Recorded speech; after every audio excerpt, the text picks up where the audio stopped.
Today is Tuesday, June 9th, and I would like to have a call for order. Mr. Kaling, Mr. Quadro, Present. Dr. Spencer Robinson. Here.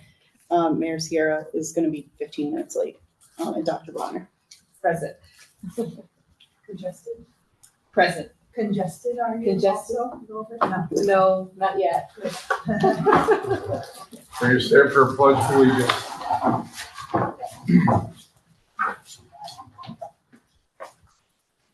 Pledge allegiance to the flag of the United States of America and to the republic for which it stands, one nation, under God, indivisible, with liberty and justice for all. Thank you. We have permissions.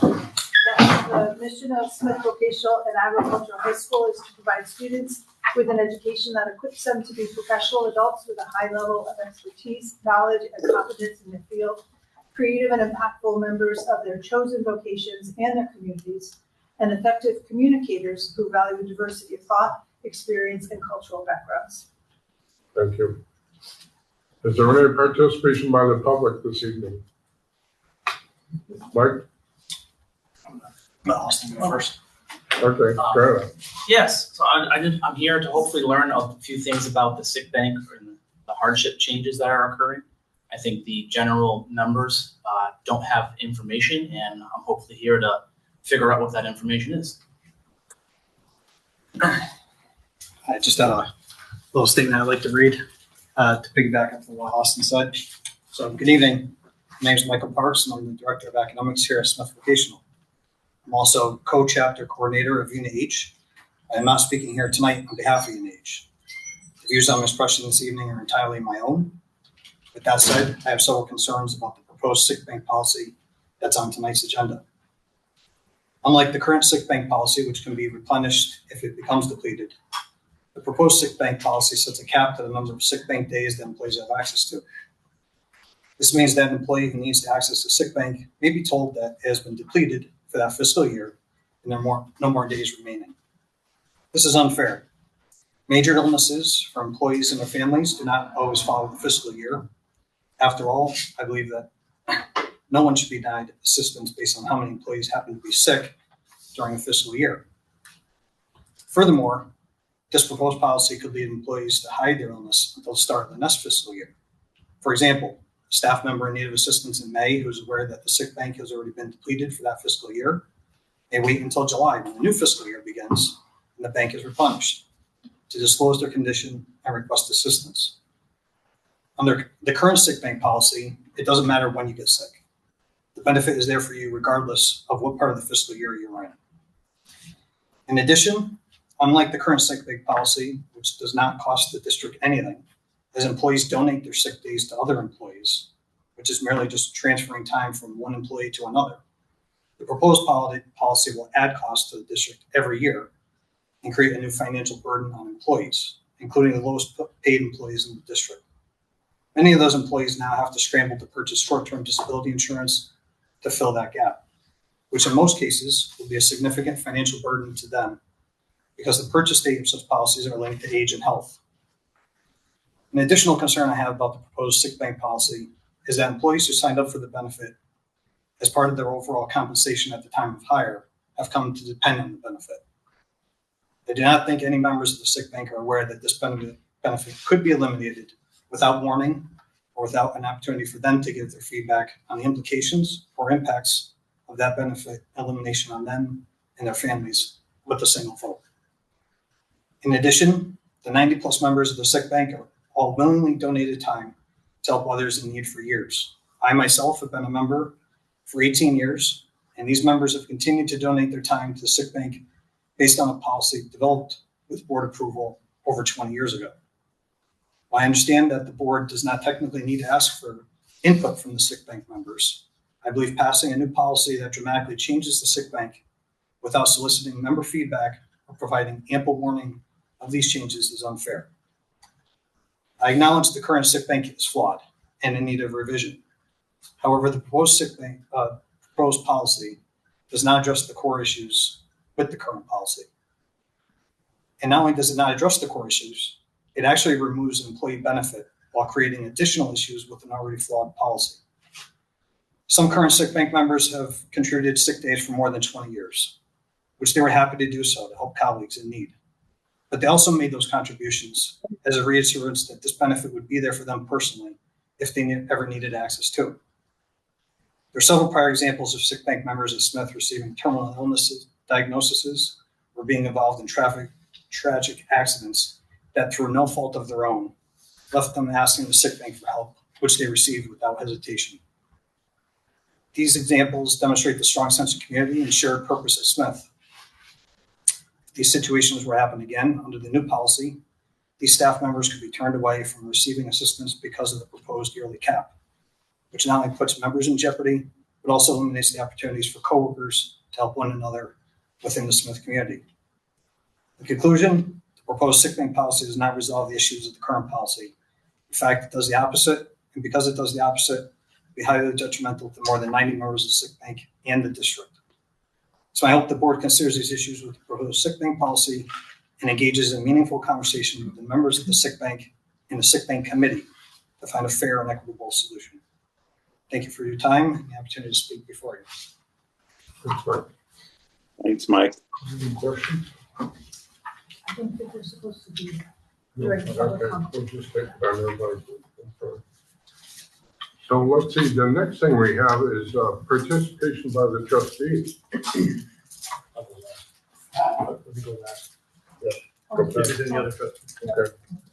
I have an update from the Collaborative for Educational Services. Maureen Benenda, the interim executive director, interviewed CES staff and prepared an organization report for us at our last CES board meeting.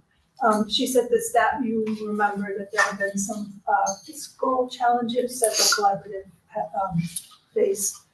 She said that staff consistently described a disconnect between the front of house and the back of the house shared services with revenue generating, program facing departments creating growing demands. Those would be the front of the house, right? The revenue generating, program facing part of the organization, creating demands on operations, finance, human resources, communications, and administrative infrastructure. So there's a broad recognition that the collaborative must move from a culture of dedication and improvisation to one of clear systems, shared priorities, stronger communication, and more intentional organizational strategy, all of which I found refreshing as a board member to have this information about the organization. We have, we've had questions for sure. So stronger strategic planning and additional training for staff to understand financials are two of the specific recommendations that came out of her interviews. I personally am looking forward to Dr. Bonner taking on these challenges in just a few weeks. Thank you. Mr. Quadro, do you have anything to say? Yes, I would like to jump in here. I think you're muted. I am. All right, bear with me. It should be okay. You can't hear me? I'm not muted.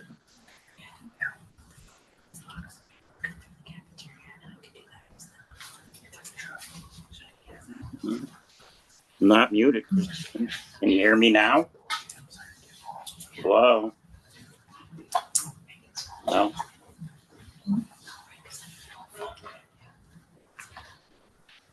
I can hear you guys perfectly fine. Here. How's that? Can you hear me? Yep. All right. Thank you, Mr. Parks, for your commentary or your thoughts on the policy. So what comes to my mind is you seem to think it's pretty well settled the way it is. What does Hey, happen? Rick, we're not supposed to respond to public comment. Oh, okay. All right. Fine. I'll save it for later.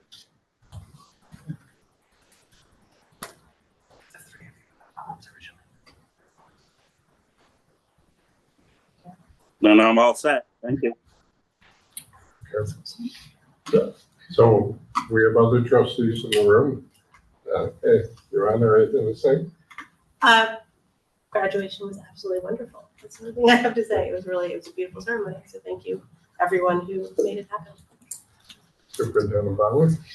This is the first time you've asked me to speak, so I'm going to say thank you very much for allowing me to serve as a trustee for the last 3 years. I have to say the civility and the camaraderie and collaboration in which the trustees have exhibited over the 3 years have really been refreshing, and I actually enjoy coming to these meetings. And so again, I just thank you for the experience. Well, even though we still have a welcome door open for you, that you can sit right over here. You've been such an asset to the board. Yes. Thank you. We appreciate Yes, thank you. A great segue. On behalf of the trustees, speaking as a superintendent, I want to thank you, Dr. Bonner. You've been a great resource. I really look up to you. Your input has been invaluable, so I really do appreciate that. We're going to miss you a lot. Thankfully, again, you're going to be a couple miles down the road. But on behalf of the school, I think Mr. Hammer's going to get it for us. I want to thank Mr. Richards and our collision repair department. They actually made you something. Hopefully you can have it displayed in your office and remind you every time here at Smith. And share that, and maybe a photo with you and the trustees. And in this work, our art teacher actually did all the artwork. Collision repair did all the painting. And this panel, just for those out in the community, this panel is what we use for our freshman exploratory program. So typically it comes all dented. The students have to learn how to remove the dents, and then they can paint it as they wish. A lot of the admins, we have one of these in our offices, so I will have one as well. So again, congratulations. Thank you so much. Thank you. Okay, So, you have a nice photo op over here. And that too.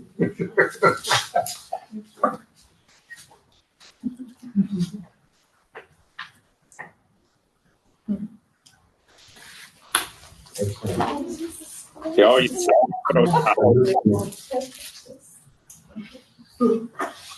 All right. Which ones are kind? It is. Thank you so much.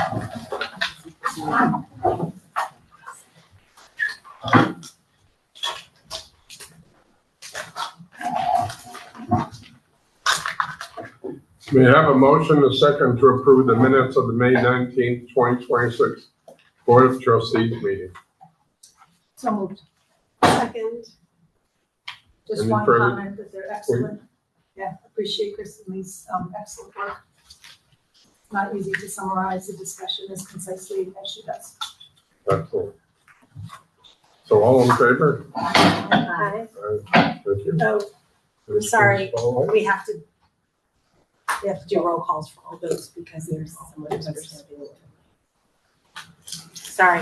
It's okay. The whole night. It's okay. Mr. Kaling? Here, No, say yes or no. yes. Okay.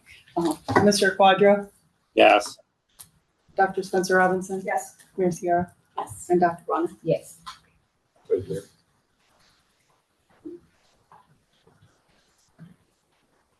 School spotlight. Yeah, I would ask if we could just bump the school spotlight down. We're waiting on a presenter, Beth Evangelista, who's our department head for animal science.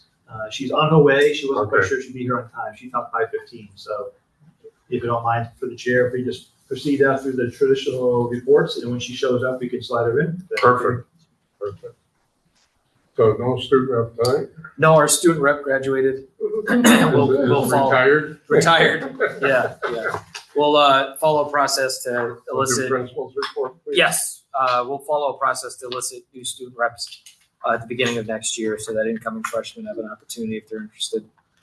Okay, our enrollment currently is 583 students.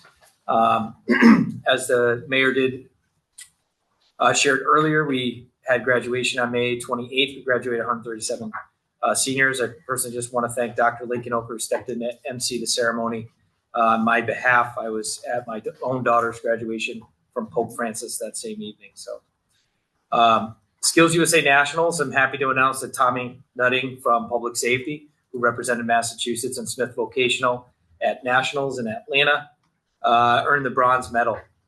So he competed last week during June 1st through 5th. And accompanying him down there was Kristen Marciniak, his instructor, Skills USA advisor, Armin Lamore, and our director of CT, Melanie Chartier, also went down for a portion of the competition. Awesome. Yes. Yeah, he did great. And as a top 3 finisher in the state, his name will be added to the banners in the cafeteria, the Skills USA banners. Admissions, just to give you, we are at full enrollment for next year. We're at 150 freshmen. We just crossed that line. We may experience some shifting over the summer. Sometimes our students change their mind or other things, so they certainly have that freedom. And if that's the case, we'll go to the wait list. Just to give you some perspective, at this time last year, we were at 125 enrollments. So definitely ahead of schedule. Just as some enrollment breakdown, we have obviously the full 30 Northampton students. We made 42 of the 59 students that applied were offered. So we have 17 remaining on the wait list, about 29%.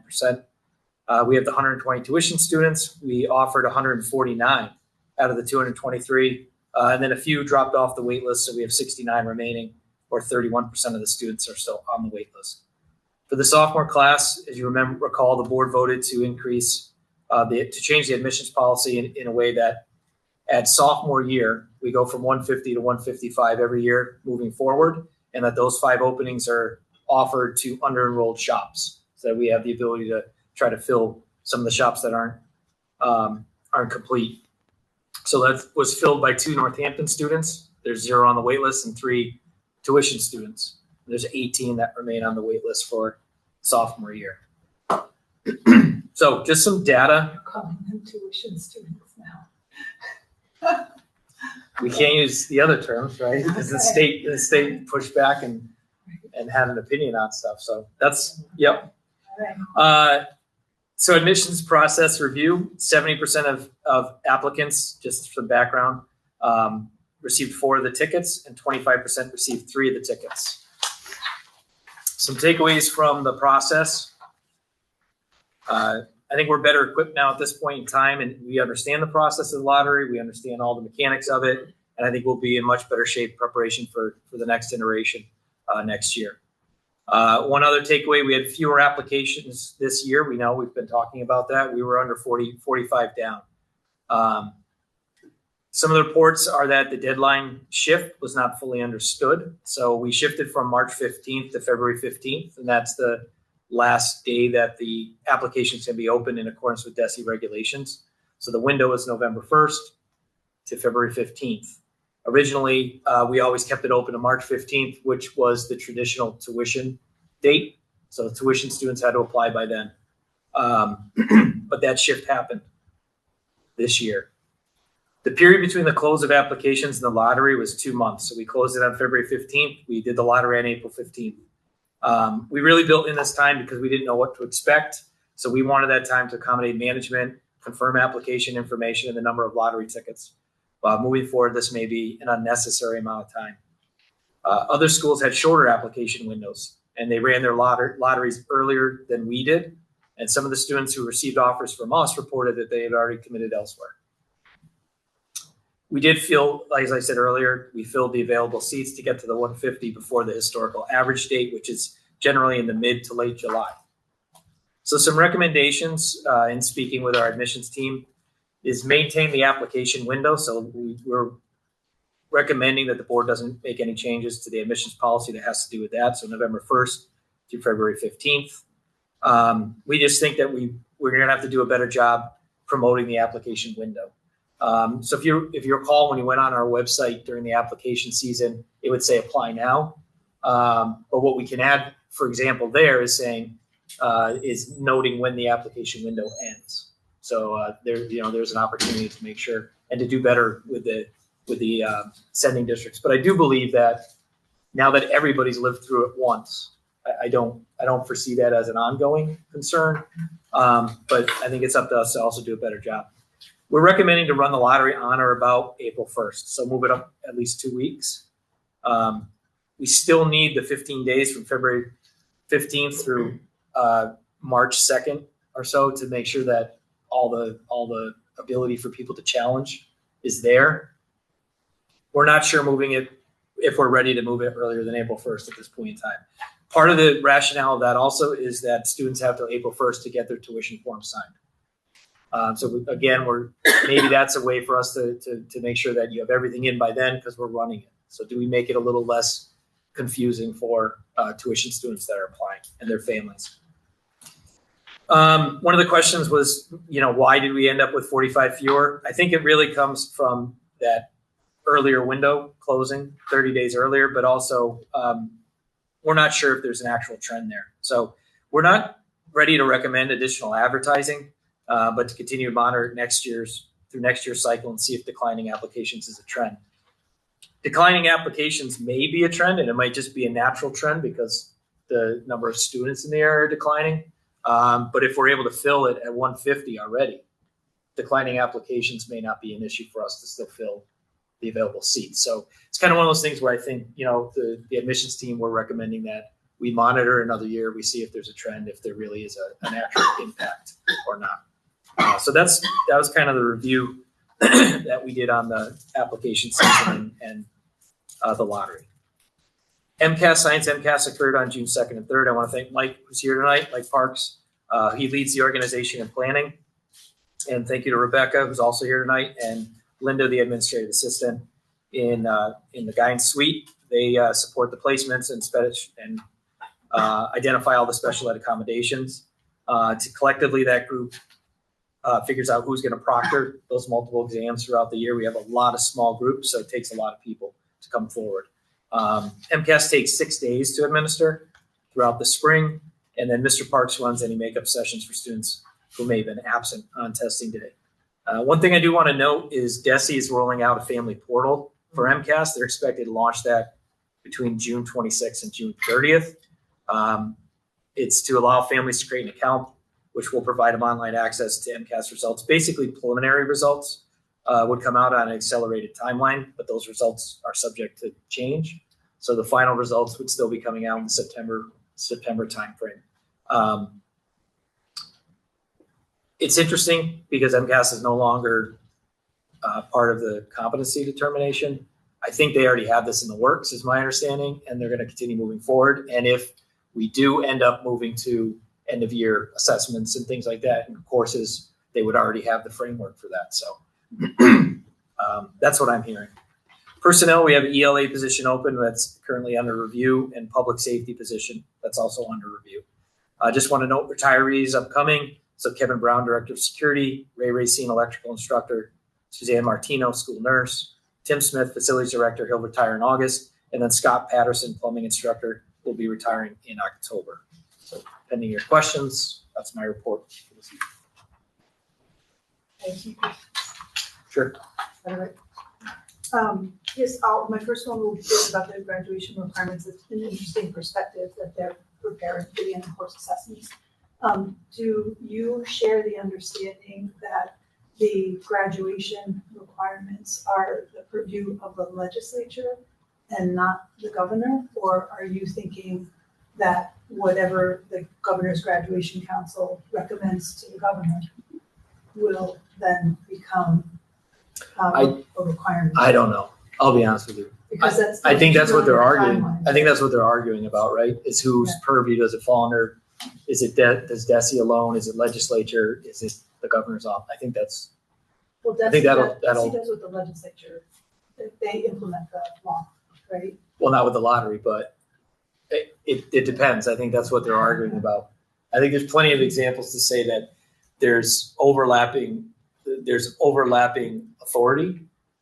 Yeah. And then at the end of the day, who's actually responsible and accountable? Yeah. So I guess my answer is I think that'll be sorted out. I don't. Yeah, because if the legislature steps in, then it'll take much longer. So I just to tag on to this conversation, and Yeah. actually we have a meeting with the commissioner this week, who probably will talk a little bit about it, but it is right now, they feel that it may be going into the hands of the legislator to decide, some of the final components in which DESE would then implement. So it is going back and forth in terms of who has the authority. But that is a conversation that's being had right now. Because the governor jumped right out there with the graduation council. In their report. No disrespect for that. Right, and I think that's due soon, I think the 17th for that. Right, it's due this month, yes, by the end of this Yeah, oops. month. Sorry. That's my Smithville graduate, bothering me during this meeting. That's phone working. Okay, so my other questions are about the lottery. Thank you so much for that, all of that information about it. It's Yep. really, really helpful. Am I understanding right that there were fewer applications, but in terms of enrollment, we're ahead of schedule? Can you say more about that? Are you asking why I think that is? Yeah, because those kind of contradict, I mean, so is it fewer applications, but more from students who really want to come here? I think it And can so be that- interpreted. I think it can be interpreted that way. I think that. I mean, that's what our takeaway is that the students who did apply were already more committed to accepting that when they got it. Right. Yeah. Which could have to do with the discussion that's happening statewide, but it could also have to do with the additional steps that they have to take to apply, which are still pretty minimal, but more than in the past, right? Right. The 17 on the Northampton wait list and the 69 on the tuition wait list. Am I right in thinking that that's a loose number also, that some of those, let's say the tuition students, they could be on multiple wait lists, so they could be on Franklin County Tech's wait list and other wait lists in addition to ours, like some duplicates of students. Yeah, I mean, And also, I wouldn't. I'm not no disrespect. I wouldn't define it as a loose number. It's a hard number for us because they're on our wait list. But could they appear on others? Yes, they absolutely could be on multiple wait lists. and they could also be students who, like when we make the offer of acceptance or enrollment or whatever admission, there are students who turn it down, like a fair number of students. So that's the same for. So I'm thinking that it's a little bit of an inflated number. It's not like definitely 17 students from Northampton that if they got the offer, they would be here. Correct. It might be 10 of those 17 really want to be here, and the other 7 and so. Right. We won't know unless there's a spot that opens, and then we're able to have that conversation. That's Right. correct. But that's kind of Yeah. important to understand for us, you know? Yeah, it's not. We're not saying that those 17 and 69 are dedicated. If offered, they'll take it. Right. Yes, we don't know that. So it's a sort of different perspective on the demand for, right? Mhm. That we're excluding, some of the students who might not be able to do it. This is so interesting that if students got an offer from another school, they took it because they got it earlier than for us. When did they have their lotteries, do you know? Yeah, some schools had it in January, so they closed the window very quickly. They were open for like 6 weeks, 8 weeks. But that's not something your team thinks would be a good idea. No. Just because you're just leaving out so many potential applicants. Yeah, and we have such a widespread catchment area that when guidance is going around and trying to have those middle school meetings, we wouldn't be able to get them all in, and students and their families wouldn't be making it, in my opinion, wouldn't be making educated decisions. Because we wouldn't be able to get them all in time. Right. I personally like the idea of the wider window for application, let as many people, because students and their families come to that decision at different paces. Yeah. So, if you only was November and you had to know by the end of December, we're talking about 13-year-olds and 14-year-olds. So Right. if the larger window, it gives them more time to have those conversations. Right. Thank you for I that. have some questions. Can you hear me? Yes. Okay. Thank you, Joe, for the lottery update. Great information. What's crossing my mind, or what I'm curious about, is have we resolved with the state on how we're moving forward and where we can accept students from and how it will impact the city of Northampton? We have a 1-year waiver. Yeah. The year that we're currently in right now. Understand that. So That's all it. that we have set in stone.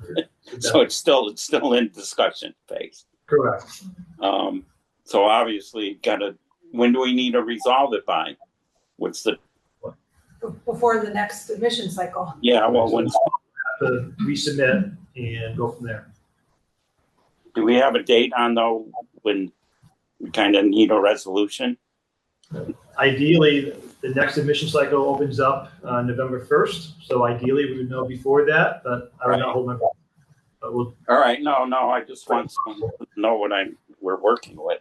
And I understand it may not quite come together then, and we may end up with another waiver. All right, thank you. I do have one more question.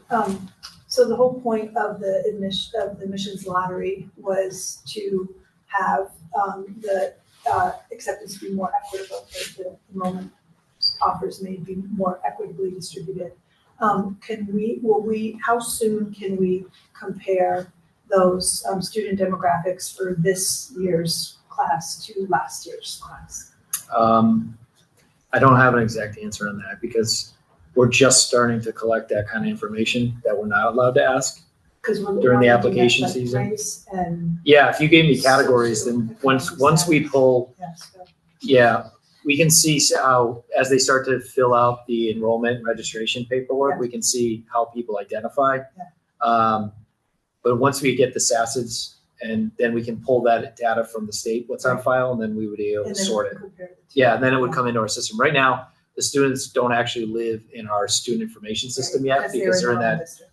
Yeah, and they're kind of they've registered, and we have that registration paperwork, but they haven't fulfilled a full enrollment part of it yet. Right.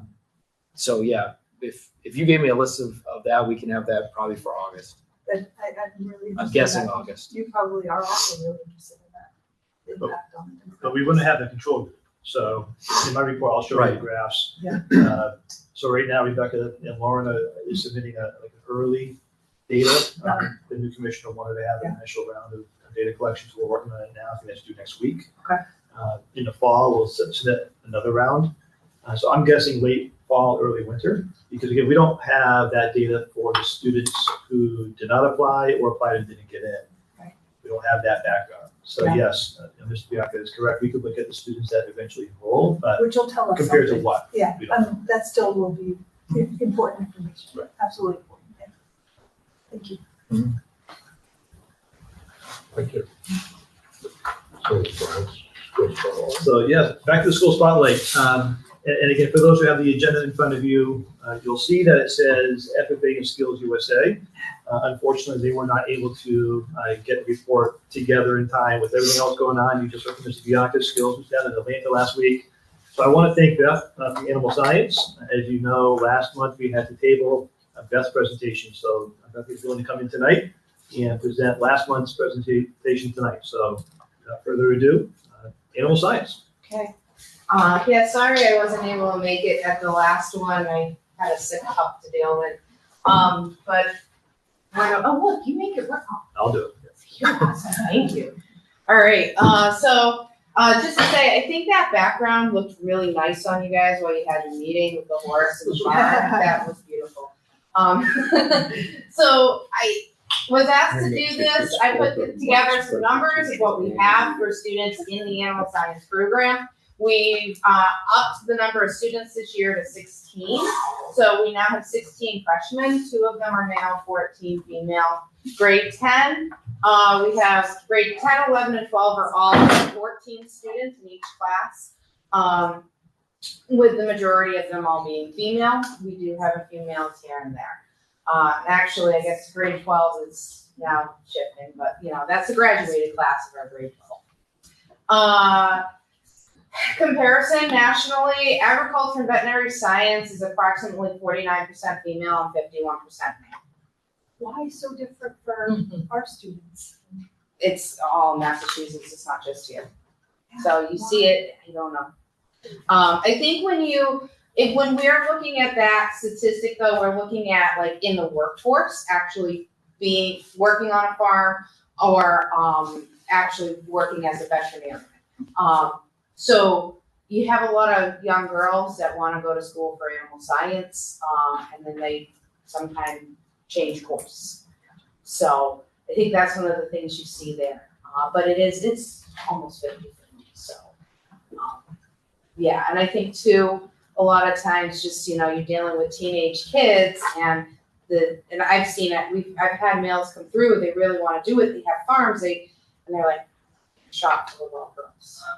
So I think that's a factor too, just the teenage mentality of why we end up with more girls than we do boys. Co-op, we have, the past years, we've been doing awesome with co-op, with having a large number of students out. Our graduating class, we've had 8 out of the 14 kids out. We don't know why our junior class, we've done everything we can to get them out. We have basically spoon-fed them to go out onto co-op, and they just don't want to do it. So a lot of them said, we're waiting till our senior year. We want to go our senior year. So we'll see what happens next year. I mean, they're a great class and really smart, excellent kids that would excel in the co-op placement, but I guess they like us.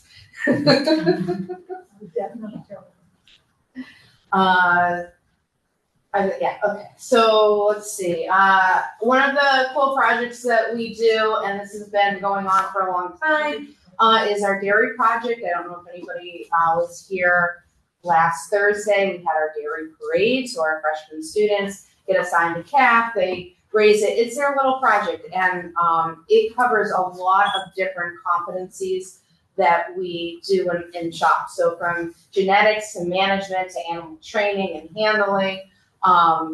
This is just an overall really good base for a project for animal science.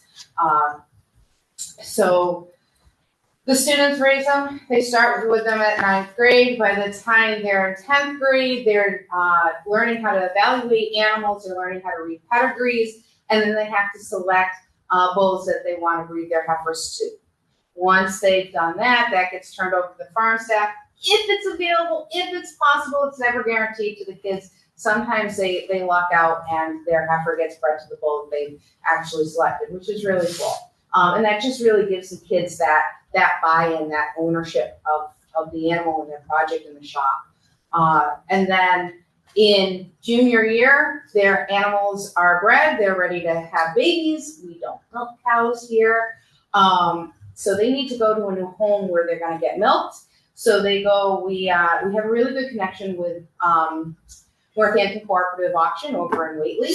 And they actually this year, so new to the project, new for the school, I was able to take a few kids up there, and I hope to continue being able to do this on the day that our dairy heifers go through.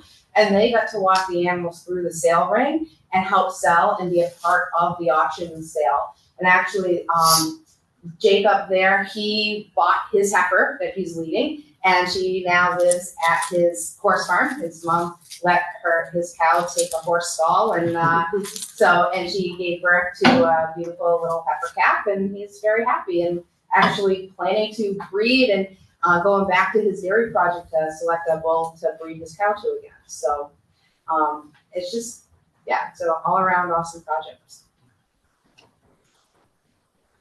New to the program. So our companion animal program, our pocket pets, that's picking up.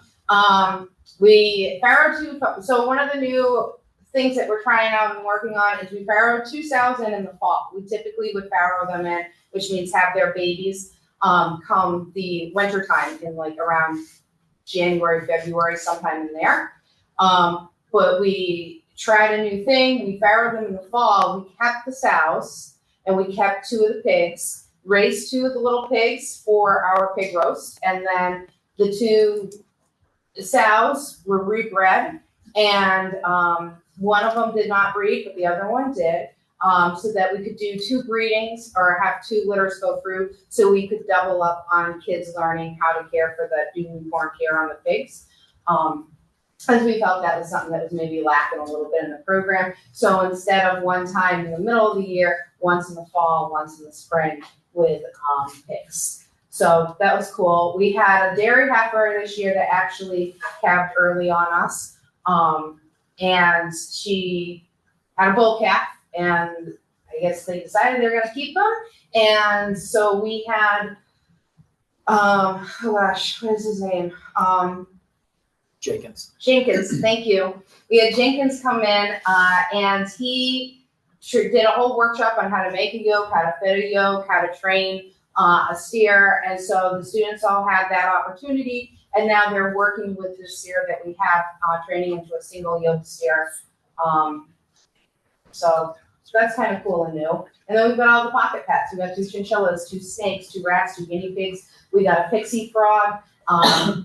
We have 1 hamster. We did have 2. Hamsters are not long-lived creatures. So unfortunately, the one that we got last year died halfway through this year. Just something that happens with those little guys.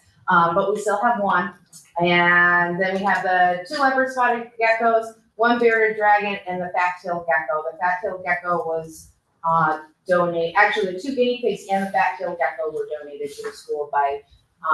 One was a family that's in the school, and another was an outside of the school family, but was friends with somebody here and made the connection. So, cute pictures. And this little one right here, that's our frog, Chomps. That's Mr. Bianca's favorite. Right. The little rabbits. So these guys, we raise up those little rabbits every year and then sell them. So we actually this past Tuesday, not today, but last Tuesday, we brought all of our surplus animals to the auction. And that includes the rabbits. So the rabbits are a freshman project, a little bit on genetics about color pattern and when you breed the male and female, what are you going to end up with? And then some newborn care stuff, just kind of an introductory level thing. And then they do a marketing brochure and try to sell their babies, and anything that doesn't sell, we bring to the auction the first freshman Tuesday of June. So they went on to the auction. The piglets, pigs, that's our little hamster, Gizmo. Crystal knows Gizmo well. Gizmo rode home or rode back to the school, squealing the entire way, making noises. And our chinchillas, so they're cool. How do the students handle the auction? Do the students go to the auction? Yes, so they go to the auction. They went to the auction on Tuesday, yeah. How do they handle it emotionally? Oh, they're fine with it. I think, I think as teachers, we really, this is our job. This is what we have to be okay with. And I have had students in the past, it's like, I don't want to eat animals. I'm not okay with this. And they have switched shops. And that's okay. We're definitely not the shop for every single person. But this is the reality and this is what they're learning. So they handle it pretty well. Even some of them, the auction people took a few to help work and move animals and everything. And it's cool because they get to see the pricing of the animals go through. When we went last year, there were some guinea hens and they went for like $55 a piece. It's crazy. So the kids, they enjoy it, they get to see it, and then we kind of talk about it. And I also tie it into our animal welfare project for the 9th graders and about how to handle the animals and how the animals are being housed in the barns there. We do a whole tour of the facility. Kim Reardon is the individual that is managing the whole facility, and I have a good connection with. So we work on planning activities like this. When the animals get off, the students actually get to go through and they help with tagging and getting them all set and put in for the auction. So they actually get to go through and learn what the workers at the auction house do. We actually have a recent grad that she works at the auction on Tuesdays. She's been there since early junior year, she started. So she works at the auction. So we got to see her. And while we were there, I found out that we have another grad from a few years ago that's working there. Look at that. So I love it when I go places and I see my past students like working places. So that's, a highlight too. Companion animal. We're doing well. We started taking staff and student dogs only, and some cats for grooming. We currently have 2 juniors and 2 seniors in the program. Of course, those 2 seniors have now graduated, but we have 2 incoming juniors for next year that have selected it, and we'll have 2 seniors again next year. I'm hopeful that we're going to start seeing it grow a little bit. I think though, when we talk about like students and how they, just their perspective on things, and like we talk about how does the student handle going to the auction and selling the animal? Kind of, it's almost like the student that can handle that well, isn't necessarily your grooming pet kind of student, and the student that is your grooming pet kind of student isn't going to do well with the auction side of things in the animal science. So you've got two very different made up kind of students. Quick question. Yeah. How do your students, particularly that are doing the animal grooming, how do they feel about these new trends that are coming out with, this boutique grooming of our pets? Changing them and transforming them, changing the colors, dyeing their hair, shaping them. I mean, I think it's kind of interesting. I mean, there's no harm to them. It's just like when we do our own hair, there's no harm or any harm inflicted on the animals by doing that. It is definitely, it's theatrics, and there's money to be made. If you can do that, there's money to be made. Please don't ask me to ever do that. Maybe you could get the Cosmos students involved. Yes, That's what we've actually, Ms. Irish and Ms. Daniels have talked a little bit about it because of the hair dyeing, the colors, and there's some similarities in using clippers and stuff like that. So about trying to find a way to put animal science and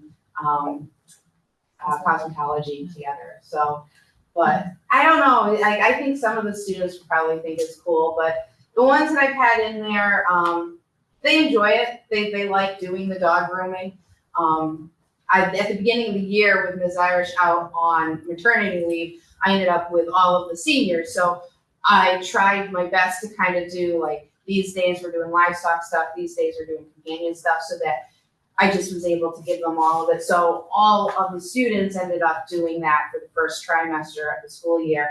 And they really enjoyed it, but in the end, they're like, no, I prefer to stay with my livestock stuff. So when Ms. Irish came back, we parted ways. But it was good. It was a good experience. The kids really enjoyed it. We've had, I think the most dogs we've had in is 7 dogs. And we've done that. Ms. Irish did a whole day with the 10th graders, kind of like an explore day for the 10th graders, because they were trying to decide if they wanted to do companion or they wanted to do livestock. So she kind of did like an explore day for them. So brought in a bunch of dogs and they got to work with those dogs.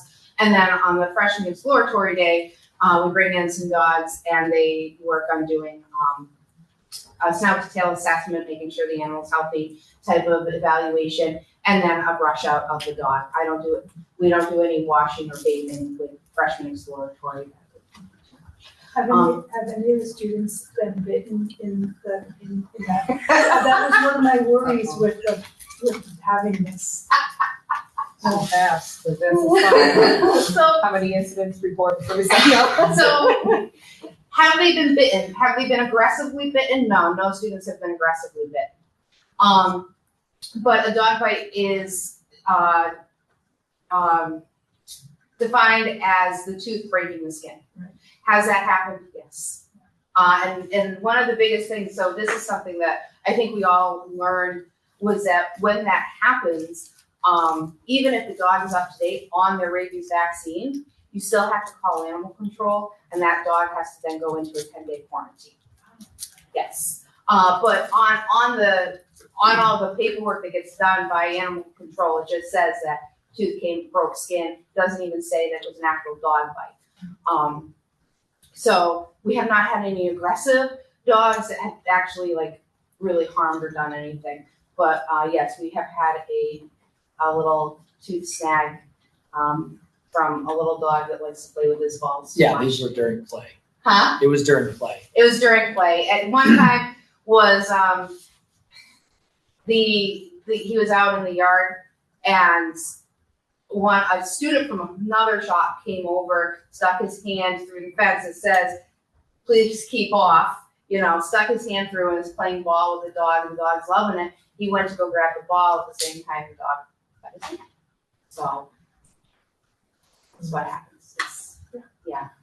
But no, we haven't had any dog fights yet. And we haven't had any no major issues, but I'm not saying that isn't going to happen because I am nervous for that day, but Comes with the territory. It comes with the territory, yeah. Lots of newborn care, so we love our baby animals, and there's lots of newborn care that we do. So this is actually this is the little Holstein bull calf that was born early, and those are our seniors. So they had an awesome opportunity. They got to learn how to set up and get a milking machine going, because we do have a bucket milker for emergencies and things like that. So they got to learn how to use the bucket milker and milk the cow to get the colostrum out, and then how to feed the bull calf that was born. And then lots of newborn goat care, lots of newborn sheep care, tagging, doing injections, vaccinations on them, debudding, so that's the removal of the little horns. And, you know, our students, again, you know, you're dealing with a very certain type of students. There are some that could never do this, but that's one of the things and one of the competencies that we're required to teach from our Massachusetts frameworks is debudding and dehorning. So that's one of the things the kids got to do this year is we started doing our own debudding. We've always done our own dehorning on the dairy calves. And then we moved the pigs up into the MS barn, and we required farrowing crates, which are common to the standard practice of the swine industry. And so bringing that in to teach kids about management and how to work with the farrowing crate. So they've had that. So What is farrowing again? So I'm sorry, farrowing is giving birth for a pig. So when the pig has her litter, we call it farrowing. So the farrowing crate is she goes in there like a day or two before she's due to have her babies, and then a few weeks after she has them and their babies are no longer in danger of being crushed, she will come out of there. Do all species have their own term for giving birth, or so it's Yes. different for every species? Yes, yes, yep, it is. So pigs are farrowing, goats are kidding. I love alpacas and llamas. They are unpacking. There's some cool ones out there. Dogs are welting. So, yep, they all have their own terms. Continue to work with veterinarians. So we continue to work with Hess McWilliams Veterinary Service, Dr. Purdy, and South Deerfield Veterinary Clinic. They come onto campus. They work with our students for routine veterinary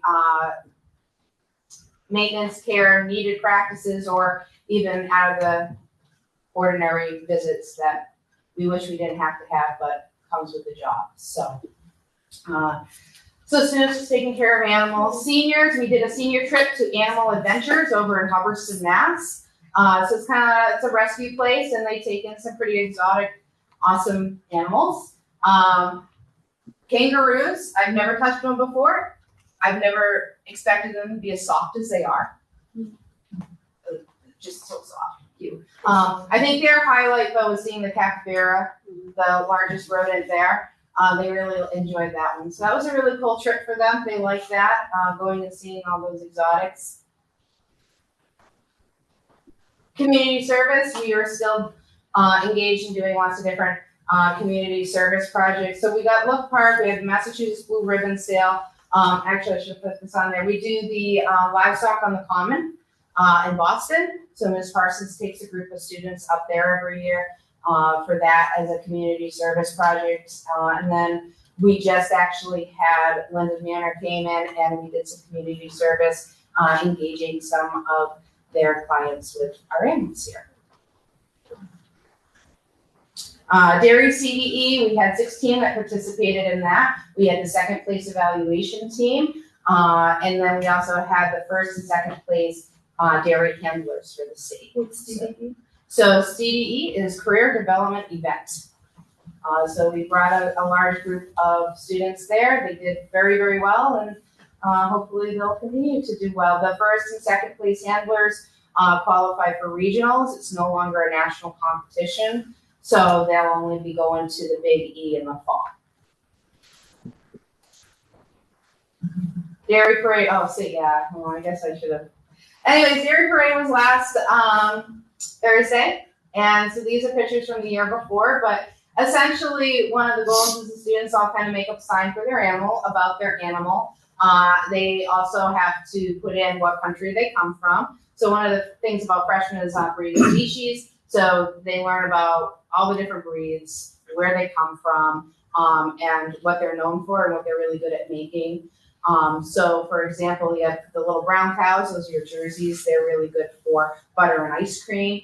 You have the black and white cows. Those guys are really good for just sheer volume of milk. You've got, try not to confuse you too much. Even though that one over there, we would call her a red and white. She's actually the same breed as that one, but it's a recessive trait. But we do have another breed of red and white cows that are really good for protein and cheese making, and our little brownish gray cows that we have that aren't pictured are good for cheese making. So they kind of have to do that and then come up with a theme that somehow they can connect to dairy in one way or another. So like drinking milk with a pie or something like that works, you know. Usually I get a lot of chocolate chip cookies. This year we had a lot of ice cream notes. So, and is that it? That's it. All right. Yeah. I just wanted to say that I also saw in the New Hampshire Gazette that the Rockridge Retirement Home was on site to be able to look with the animals with the children as well. Another community outreach that for them the coming year. Yep. And I have a granddaughter who is a vet tech. She's a junior, gonna be a senior in the College of Worcester, Ohio. Okay. And she is studying ticks, deer ticks, and doing the study. It's something I learned at graduation while I was with my grandson, and she was there. They were having a conversation with my daughter, who's a doctor also, and they were talking about how cats don't get ticks and dogs do. So very interesting about the science of how that's what they were discussing. And I told them to come up for air because we weren't there to talk about that. But thanks, Beth. Yeah, no, we deal with lots of ticks. We like to crawl on the animals, so. That was such a nice acknowledgement from your student at graduation. Oh, yeah. I imagine that made you feel pretty great. She's an awesome kid. She's actually the one that's at the auction right now, and she's working over at South Fairfield Vet. I'm gonna go to UMass for veterinary science. And, she's an amazing kid, and she's got a really good future ahead of her. What a nice tribute to you. I know. Thank you. Thank you so much. Thank you. I'd like to say something. Thank you, Beth. Cool. Invitation. Mr. Quader is on the Zoom. Thank you. My question, you said you're doing some outreach up at Look Park or some service. What you do up at Look Park? So we go up to Look Park and we do hoof trimming for the goats. Okay. So they have goats and they have some other animals. So we'll do trail cleanup around where the goats are housed.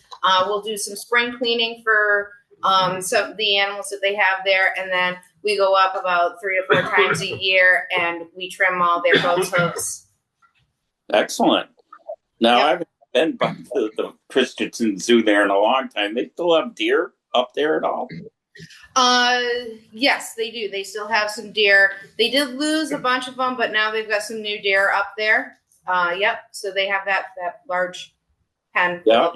We've actually, our students have been able to go out with some food and feed them, but they're pretty much wild. So how do they end up getting the deer that gets injured in a car accident or? Yeah, there's some kind of, there are rescue that show up in who knows many different possibility ways. Maybe they were injured by a car or something happened to them and they were found in the woods injured. But yeah, then they get rehabilitated and they can't really go back into the wild and thrive. So they go up there, which is a lot of the animals that they have there. But the goats they typically buy in. Or they have donated in, and they're really friendly for the most part until you try trimming their feet. But you got to hog tie them down. Yeah, no, the students know how to restrain them. We go over that. So one of our goals, we do it as kind of like a 10th grade project. So they learn 10th grade is when they learn how to do hoof trimming. So they practice on our goats, and then once they're proficient enough on our goats. Then they go up and they do the community service project over at Look Park. Excellent. Thank you. Yeah, thanks. Thanks, Beth. Yep, thank you. We'll go to committees. The policy subcommittee was hoping to bring you a new policy to replace two existing policies, the sick leave bank and the hardship leave policy. However, Dr. Lincoln Hooker spoke with district council. We are pressing pause on that while she gathers more information for us to consider. I want to extend my thanks to the staff members who've been providing their input throughout the process. The strategic planning subcommittee has a tentative plan to put forward for your consideration. We think it would be a good idea to have a stakeholders breakfast in the early fall. This group would include Senator Comerford, Representative Sabadosa, Undersecretary LePage, Commissioner Martinez or his designee, a representative from MSBA, and superintendents and town officials from our top sending districts. We would summarize the challenges facing us with the building's aging condition and our current governance model, and then present 4 possible solutions. Regionalization with significant fiscal support from the state, which is potentially still feasible. A satellite campus or modular classrooms on this campus, either of which could potentially be funded by the CTE expansion grant, and a comprehensive high school model, which would require regionalization. Senator Comerford endorses a stakeholders breakfast as the next step, and we'd like to know what you all think about that. Sure. Yeah, we participate. Awesome. Great. Yes. You'll send us your support Yes. from Holly Street. So we are, Do you want to touch on the fact that? I think that would be awesome for you to do that, So, unless you want. no, that's fine. So in your packets, Good. right, so I do want to thank Ms. Stefan for working with Forbes Library. Thank you to the mayor for the wonderful idea. It did pan out. Good. So included in your packets is a packet of newspaper articles from the mid-70s. I believe the Gazette, the Springfield Republican, I believe are the 2 big newspapers. Most of the articles that you'll see. But a very high-level synopsis of what you see here. So back in the 70s, the city of Northampton actually did take a bond out with a reimbursement, depending on which article you read, between 50 and 60% reimbursement. The state agency that existed prior to the MSBA was the agency that did the reimbursement to the city. But Northampton took out the bond to do a construction project here at Smith and a Jackson Street renovation expansion. It was one large project. Here at Smith, it was to build a building, the building they were in. It was to build B building and also the tennis courts down back. If this makes you happy or sad, the construction project just for Smith, again, A building, B building, tennis courts was approximately $5.8 million in comparison to the horticulture building that we just finished at $7 million. So again, change of times. Another change of times, I know we've been talking about enrollment. You'll see this in the article.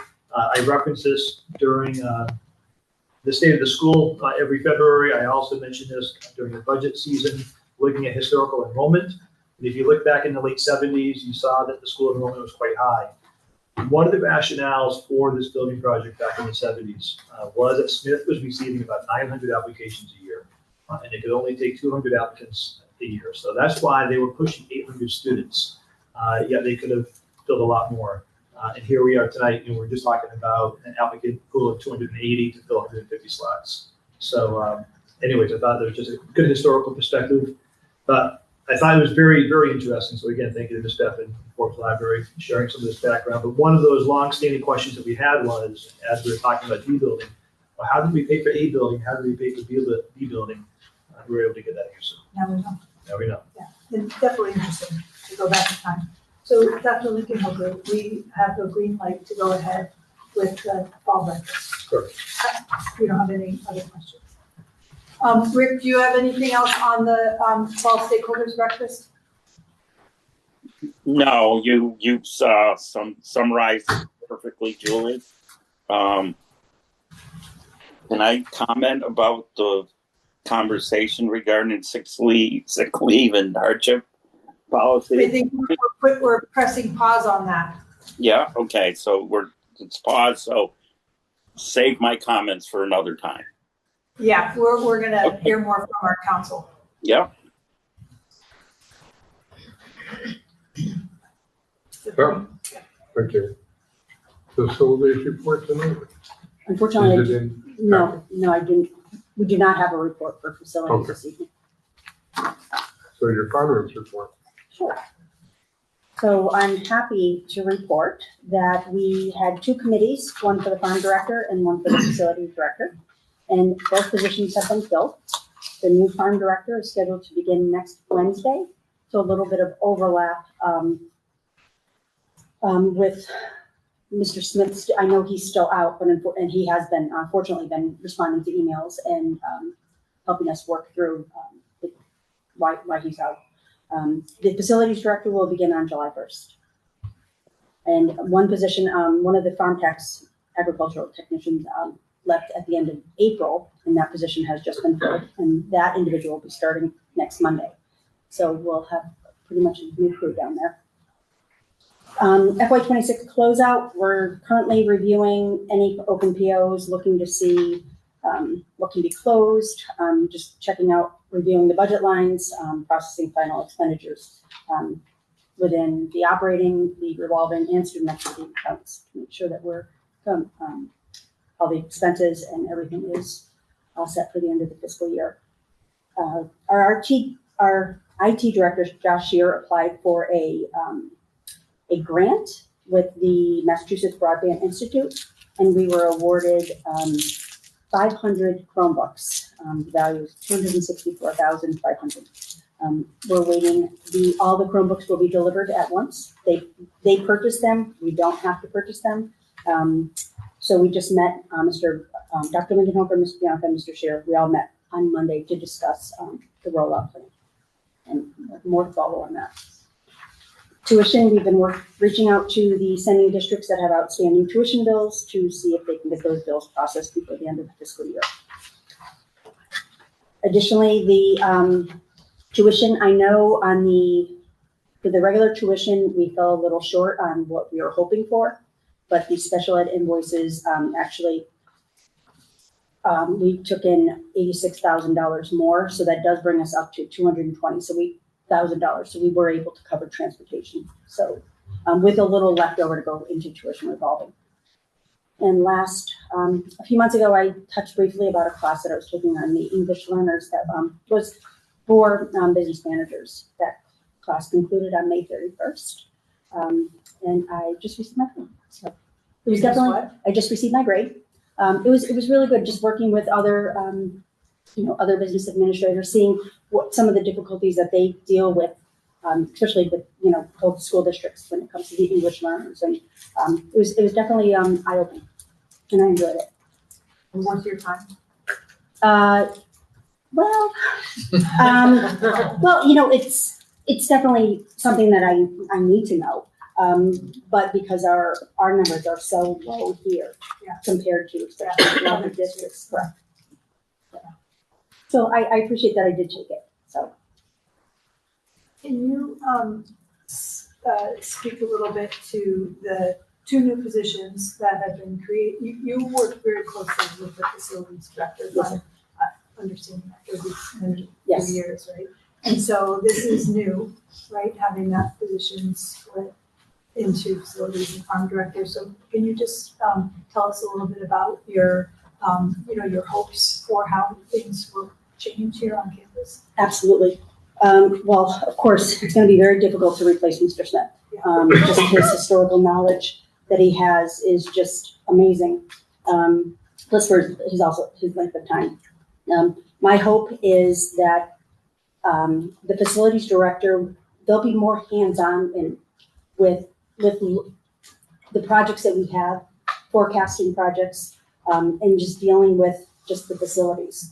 While the farm director, that's going to give that more attention.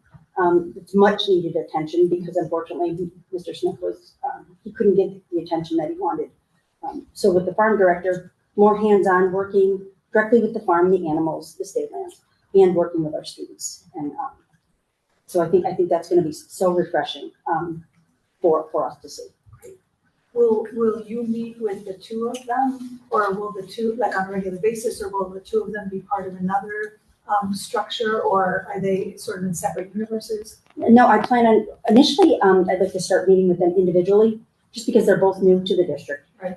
Just kind of going over the way we do things here at Smith, hoping for some input, overlap with Mr. Smith, hoping he will have some time, or he's back to work with them a little bit as well. But again, he is responding to emails, so which is super helpful. So we'll start off individually and then see if some of it's if we need to meet and change it together. I know from my own experience that a transition can be really beneficial in bringing, we'll have two sets of fresh eyes to two different parts of the campus. And also, thinking about just the breadth of Mr. Smith's responsibilities, allowing each person to focus just on one area probably will be really beneficial. Correct. Thank you. And one of our evening head custodian is actually retiring at the end of the month as well. So, Okay, wow, yes. another change. Yeah. So that position has not been filled yet. A lot of hiring. Yes. Thank you. What's that? Yeah. No. Mr. Quattro has some. Thank you for your report, Crystal. Can you hear me? I can hear you. Okay. All right. So Mr. Shear, IT got a grant to get, 500 Chromebooks? 500 Chromebooks, correct. Okay. And so do we have, I'm assuming we already have in place licensing agreements for that many devices? Mr. Shear is currently working on that. So we were just awarded, and he's now working with the MBI, which is the Mass Broadband Institute, on now what we need to do on our end. Okay. So what was going through my mind when you were reporting was this, hey, so we got these new Chromebooks updating existing equipment we already have. So that is not the case. We're getting more equipment than we ever had. So it's a combination. We will have equipment for students' use, but one of the criteria with this grant is we have to offer the Chromebooks to the public. So again, that's something that You're working details. Correct. All right. All right. Mr. Quadro, the majority of the equipment will replace existing that's aging out. Yeah, that's kind of what I thought. Okay. So is there a possibility to get grant money towards additional licensing? Well, I'm sorry, can you repeat that? Is there a possibility of getting grant money for additional licensing that we So Mr. Shear is working with our Google and others that we work with on licensing to transfer those licenses from one device to another. So there's usually a succession plan that exists with those companies. So he's working with them on how that looks and what the exact rollout would be. Okay, thank you. And all right, we're not anticipating any large cost if that is what you're asking regarding the new devices. Thank you for cutting to the chase. Yeah. All right, and then yes, kudos to Mr. Smith. This is I'm into my third term, so 4+ years. In my short period of knowing him, and his, like Crystal's already said, his wealth of knowledge and blah blah blah. Trying to juggle both lead positions is a handful. So I fully supported of your thought, Crystal, meeting with them individually, but I can see them having a collaboration that is going to be. They can't go off in their own world. They need to be working together. They will meet when Dr. Lincoln Hooker has his leadership meetings. They will be meeting with the leadership team as well. Great. What else did I have? Hold on. Oh, and you said you lost one farm tech, but you've replaced them? Correct. One farm tech, he was moving on to, for another venture. And we just hired, a new one last week. A new lead person and It two, will not be a lead. no. No. What was that? It will not be a lead farm tech. It will be a farm tech. All right. Well, the hierarchy of the farm side, say, of our model, our campus. So you have a lead farm director and two Correct. farm techs under that person? We have 3. 3. Okay. All right. That's what okay. And you said one person starts July 1st, and which one was that? That's the facilities director. First. And when's the farm person start? June 17th, next Wednesday. And what is that title for the farm? Farm director. Farm Farm director. director. Okay. So 6/17, so next week, and then July 1st for facility. Okay, thank you. Thank you. Okay. Good evening, everybody. So jumping in, I just want to thank Mr. Percy, one of our assistant principals, who was charged with overseeing the Student of the Month luncheon program throughout the year. We had our most recent luncheon with our Student of the Month stack on May 21st. Which is just a wonderful opportunity to celebrate all the hard work that those students have accomplished, and they've been recognized by their instructors and teachers. We already mentioned we had a successful senior week. That week in Memorial Day, obviously culminating with graduation, which was, I think the weather was perfect, the ceremony itself was perfect. I want to thank everybody, including Mr. Bianca. You could not be there. He planned everything, all the details were ironed out. It was very easy to slide in. So thank you to Mr. Bianca. So under management and operations, we've already talked about the facilities director. That is Michael McGoldrick. And the farm director is Ashley Owen. We just mentioned when they will be beginning. And one of the requests that came from the board at a recent meeting was to sort of review, provide an overview of the DESI data. And we alluded to it a little while ago. So I just wanted to share, I click on this link. So on the DESI website, under Chapter 74, there's 2 links that we oftentimes will go and check out to look at this data. This first one is around population trends. And you can click on basically who we are. We're considered these regional career technical and ag district population schools. And it looks a little confusing. It is a bit overwhelming. But on the left-hand side, you can scroll through and pick any vocational school in the state that you want to look at. So as an example, we're going to go to Northampton.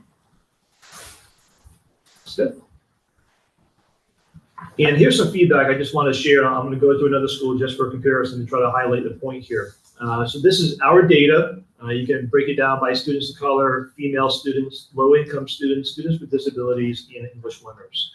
And in the lower right-hand corner is sort of a table, a historical table that highlights the number of students attending from the region, the number of eligible students from the region, the number of students attending from the particular member municipality, which for us is Northampton, and then the number of eligible students from that same municipality.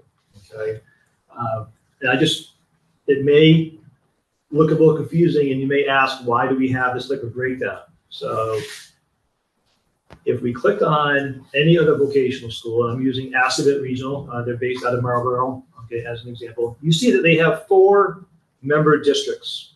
They've got Berlin, Hudson, Marlboro, and Maynard. In that same table that you saw for Smith, now you see for Assabet, it's broken down overall, the entire region, and then broken down by each municipality. So the attending from the region is Assabet's overall incoming freshman class. So in 2025, they brought in 312 students.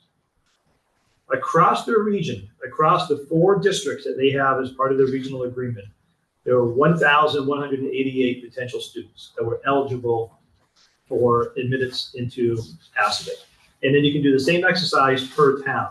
So municipality number 1, which happens to be Berlin, Berlin had 23 potential incoming freshmen. So at the time of admission, it would be 8th graders. So 23 potential 8th graders, 11 ended up going to Assabet. You can do the same exercise all the way down. So my point is, you can sort of look at the aggregate. You can also drill down and look at per community until you come to Smith. So again, clicking on Smith, we only have one municipality, that's Northampton. This attending from the region is our entire school population. We have 150 incoming freshmen in the class of 2025. The eligible from the region, if you look at that row, eligible from region and eligible from the municipality are only one, the numbers are identical. So my point is, somebody from the outside that wants to look at our data and they want to see our aggregate, which is 150 overall students, we did not take 150 out of 167 potential students. It's misleading in my point, okay? Which is why I've shared with the board over the years, it's almost impossible for us to look at the aggregate. We really can only look at the city of Northampton and compare our Northampton students here at Smith versus the Northampton students at Northampton High. Because it gets very confusing and it's very misleading if we're looking at our entire freshman population here at Smith and trying to compare it to an aggregate. We don't have that information. And back to the earlier point in the Mr. Bianca's report, we don't have that student demographics from the setting districts. So it's difficult, we can't compare that. So it's just one highlight, it's one graph, it's an excellent graph, it gives us an overview, but I just want to caution the board and feedback back to Desi, and I've shared this already with Desi. This particular graph for us is helpful, but it doesn't really answer a lot of questions for us. Okay. What's the second? We have the most out of. What's the number two? Was that 59%? It was the 4 Aggies, so it would be one of the other 3 Aggies. I forget which one. Do you remember? Because I would like to see. I wonder what theirs looks like, but I can do that on my own time. Okay. Yeah. And then the second. So it's the same problem we keep coming up against with Desi. We're unique. Is that it's always going to be Northampton, and Northampton's 20% of our students. Correct. Okay.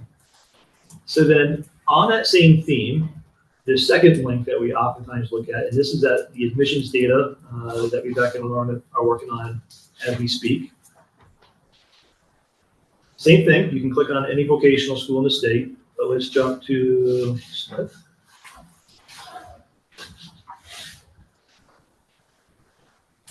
And again, we're looking at students of color, we're looking at low income, we're looking at students with disabilities, and we're looking at our English learners. And I'll be Northampton. Okay.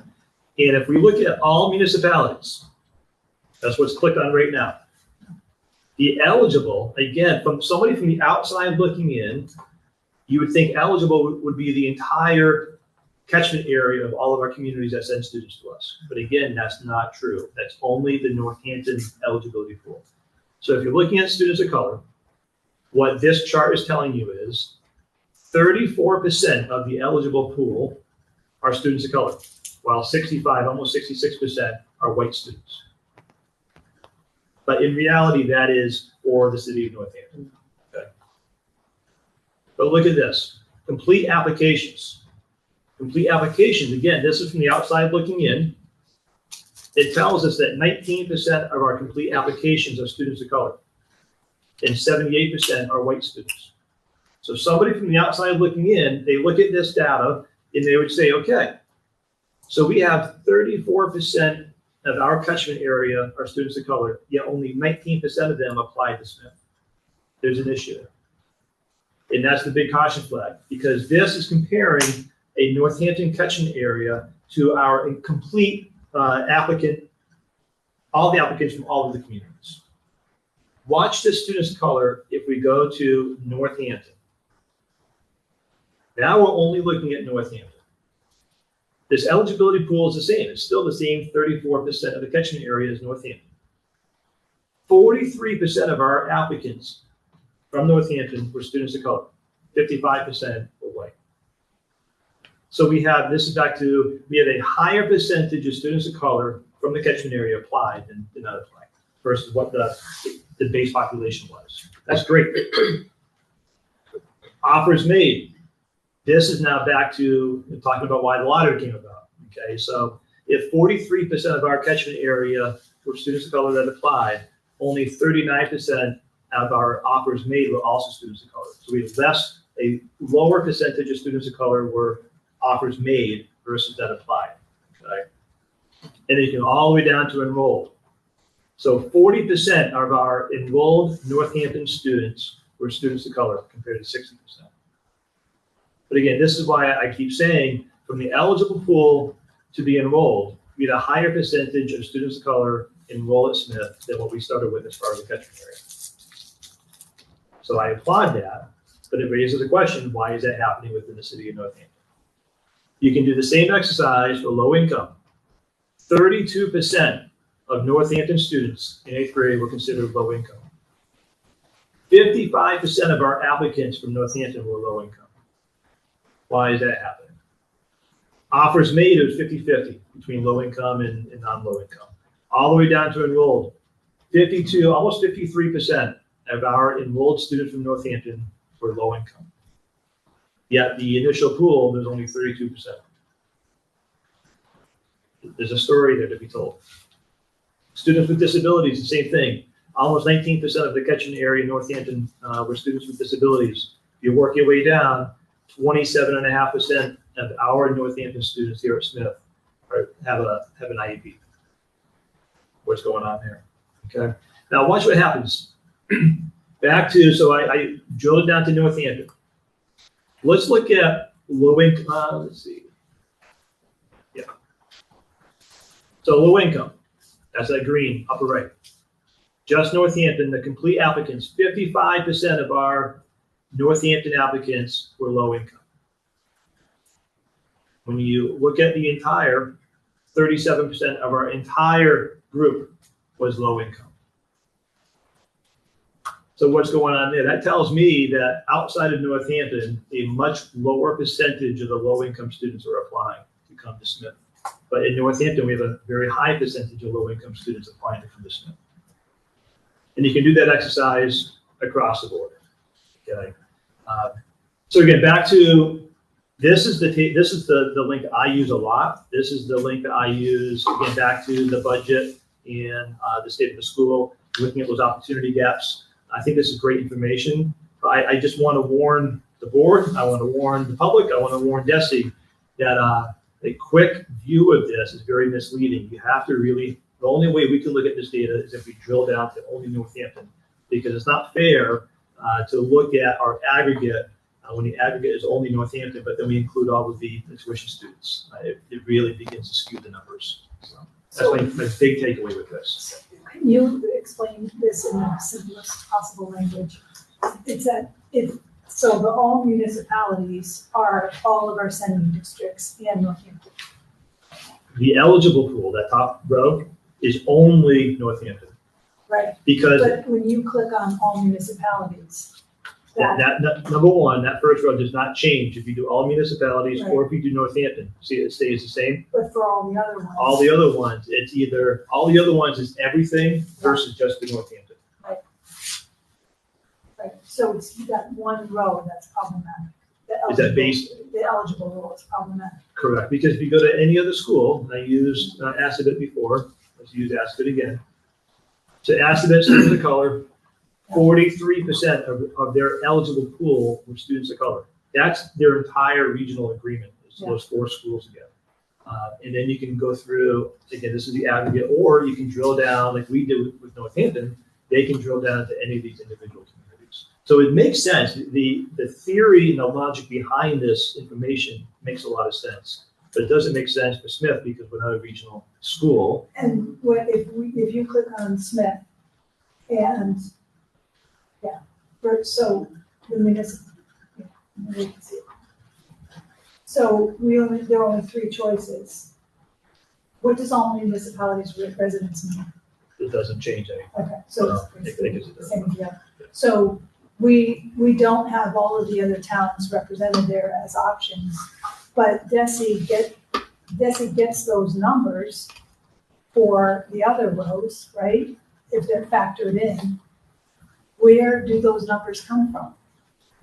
And so that The other rows, they get that information from us. So they know that that student has either applied, has enrolled. That's the information that Mr. Bianco was alluding to. That's the information that Dr. Lauren is submitting to DESE. So we know the students from all of these towns that came here, but we don't know the students that didn't come here. So we'd have to get DESE to say, look, on the eligible field, we want you to include the 8th graders in all of these towns. Unfortunately, that changes every year. Which towns? Right. You could also maybe, I mean, a place to start could be your biggest sending districts or sending communities. Yeah. And this, back to the timeline, this information at the top of the page is collected in the fall. So by the time we submit this data to DESE in the fall, and then they begin to crunch all the numbers and it's publicized, we're not looking at it until the winter. Yeah. We're supposed to look at this data and use this data to drive the admissions policy that began in November. Yeah. So it's a challenge. There's always a lag. So all those other communities also, they're just kind of left out from DESE's perspective. Because where would they, like DESE isn't assigning Cummington or Goshen or Chester or, they're not assigning them to a vocational school, right? Which they should really. And DESE will say that they are being included, but in this, back to students of color. But not with the eligible. Correct. Yeah. So right now, it looks like from somebody from the outside would tell me as a superintendent, students of color, you've got 34% of your applicant pool, but your eligible pool is students of color, yet only 19% apply. Yeah, I get that. And that's wrong. Right. But I'm thinking also from the statewide perspective is they're leaving out all those communities from this dashboard. Because where would they show? They don't show up on the end, they don't show up. If they're not part of a regional agreement, they do not show up. Yeah, that's a lot of communities. Right. So how could they address that? You're on the committee. Yeah, see what I can do. I mean, these are beautiful, and it's a ton of information, and I would think they would have the sophistication to somehow come up with a way to address that. That's a lot of communities that are just left out. Yeah, thank you. So look back to the report. The next request, we've been talking about Chapter 74 programs, and I know there was a discussion earlier in the year around what would it look like if a program closed, and I offered to walk the board through not making any recommendations to close any programs. That's not where I'm at this evening. But the question was, if that choice was ever made by the board, what would that process be?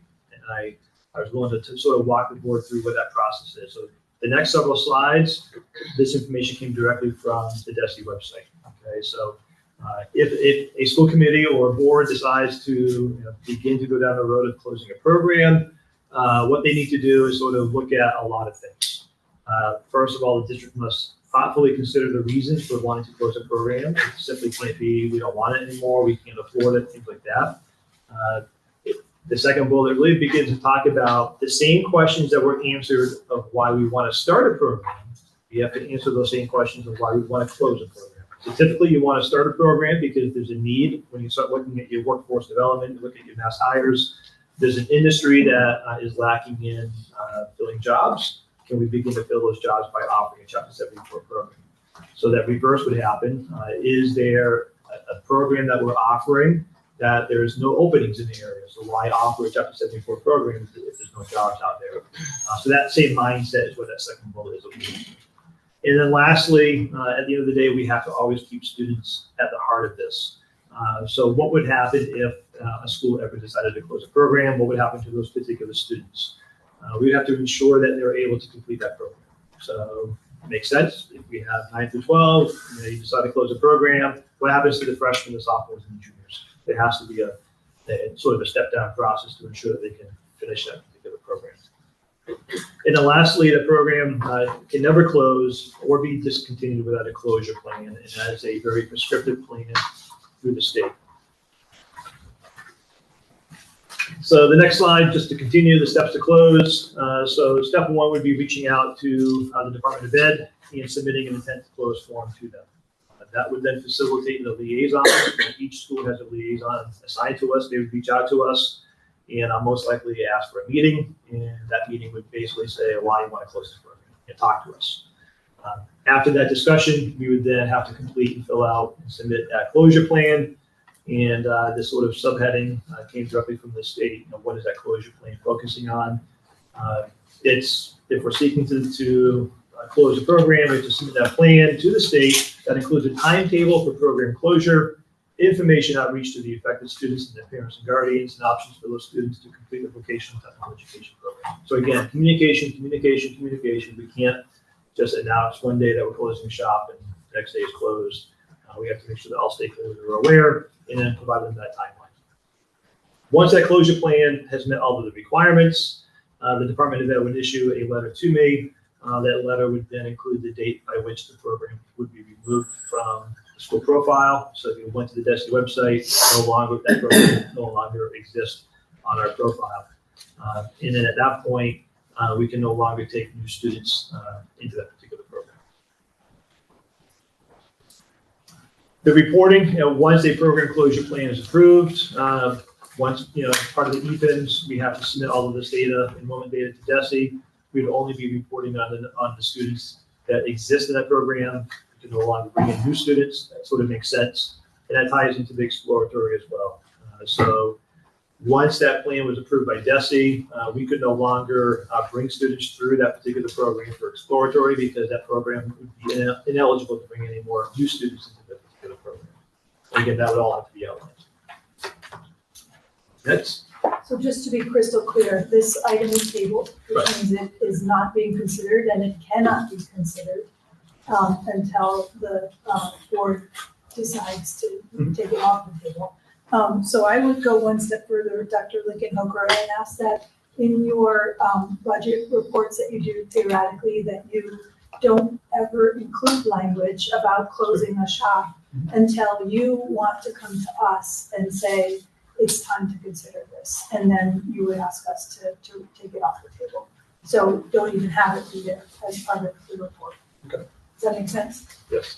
So there isn't that percolating in. We know people are watching. Yeah, and that's how it got in my brain. And with this fiscal crisis we faced, for a little while, it's like, well, maybe we should be talking about this, but not until you say we got to do it. Next slide. I just had the link to the newsletter that went out recently. Just some other updates. We had our final GAC meeting back on May 20th. It was a great opportunity just to thank those advisory chairs. We had a nice breakfast. Thank you to the culinary.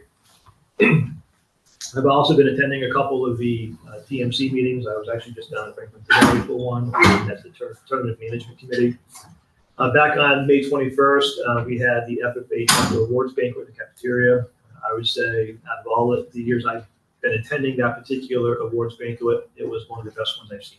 The kids did a great job planning it, organizing it, running through the entire event. So they did a wonderful, wonderful job. So congratulations and thank you to FFA and their advisors and officers. And then we had a update call. Actually, this is looking at, I'm sorry. I'm thinking about the commissioner call coming up in a couple of days. So yesterday we had the monthly DESI CCEE update call. Just a few, there wasn't a whole lot. DESI is mandating some updates to the Chapter 74 competencies. So there's a rollout. We're expecting to have all of that implemented within the end of the year. They're offering some grant money to help facilitate that. So I know Mr. Bianca and Ms. Chartier are working on that grant so we can work with the instructors for that. So looking ahead.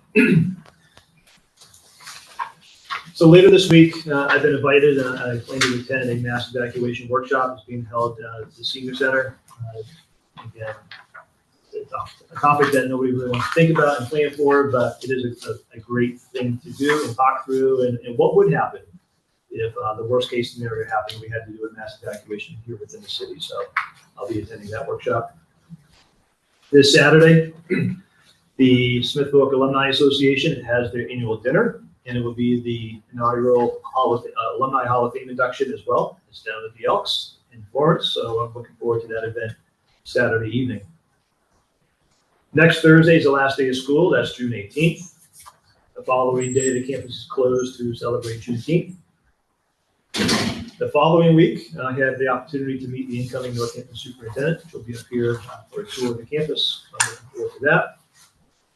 The week after that, the last week of June, many of us will be down at Assabet, speaking of Assabet, attending the Connecting for Success Conference. And then later that week on Friday, the campus will be closed to celebrate and recognize Independence Day. The middle of July is the annual NASS conference. That's the superintendent's conference down in Nashville, down on the Cape. And then before you know it, on July 28th will be the next Board of Trustees meeting. And with that, I'll turn it back to the chair. Sure. So under new business, may I have a motion and a second to approve the $600 for their superintendent's award? So moved. Second. Discussion? Just for context, this is an annual award that's been given since, I believe, 2001. I say annual most years. And I want to thank the board for your continued support in the past. It had been at $500. A few years ago, the board agreed to increase that amount to $600. And I'd be recognizing this individual on the last day of school. There's a PTO lunch that is provided. And during that opportunity, I would announce this year's superintendent award and provide that reward to them. On a roll call. Mr. Fageline? Yes. Mr. Quadro? Yes. Dr. Spencer Robinson? Yes. Mayor Sierra? Yes. Dr. Bonner? Yes. Thank you. The next item, discussion regarding the addition of adding evidence of student learning to the monthly agenda. I'll speak to that. So it's not a motion, it won't be a Yep. motion or anything, but this comes from a desire on my part to have us talk about student learning on a regular basis at these meetings, because it is why we're here. It's the mission of the school and district, right? And I don't have a grand plan for what that would look like. I know we hear about we get the student MCAS scores. Mr. Parks reports that to us when we get the results. And that is great to hear about. That's one grade in 3 subjects and fairly reflective of the K-8 experience, although certainly, 9th grade here too as well. Maybe it's a little 10th too. So I'm interested in having it be student learning in all 4 of the grades in both academics and shop, but without getting too much in the weeds. So just having it, like we get a sense of this is how, from the MCAS results, this is how we know that that students are learning or aren't learning, and how much they've learned or haven't learned. How can we broaden that and make it more sort of just more than just the MCAS scores, so more subjects and the vocational side as well, and more grades, but keeping it, not digging into real specifics, making people feel like, oh, now I've got to report out on these things, but being able to have a sense of it. One of the, I don't know how student learning is talked about in the Northampton Public Schools, like if it's regularly on your agendas. We're one school district, which makes things a little bit more complicated. It can be easier to get too much into the details, which I'm not interested in. But I read the mission statement every meeting, and that encompasses a lot of what we want for our students. And I was thinking, and I know that comes from the vision of a graduate, and I was thinking, well, maybe we could take a piece of the mission statement each month and say, this is what it looks like on campus. This is how we help our students have that, where they're be creative and impactful members of their communities. That's as far as I am. Like how can we talk about student learning or hear about student learning at our meetings on a regular basis without being invasive? So just to speak to that, I think that the spotlights that are occurring really does do a nice job integrating what is occurring in the classrooms, what's happening in, the different, I can't think right now, but the shop areas. So, are you looking for something specific in terms of when those presentations occur, that they also share in terms of maybe some of the academic pieces, in terms of the assessments that may be occurring? Maybe embed that within the spotlights that are being done. I love the spotlights, and I think it takes us 3 years to work our way through all of the shops and all of the academic departments, and so that's a little bit longer. And I don't know that we have. I'm looking for sort of more concrete information about it. Like these are the. I mean, I know that metrics are used here in the school, so having more of a sense of that. This is how we know our students are becoming more proficient in this area or that area or the other area, or these are the kinds of assessments that we use. We use, these are the kinds of assessments that we use in the different subject areas.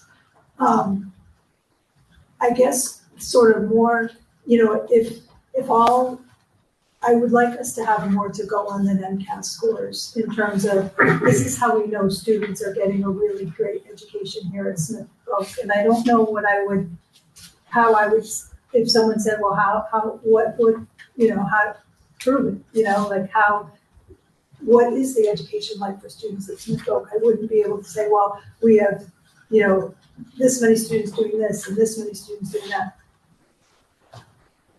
So again, going back to that point, that during those spotlights, that there's some specific assessments that they speak to, because each shop would have something, a different measure, right?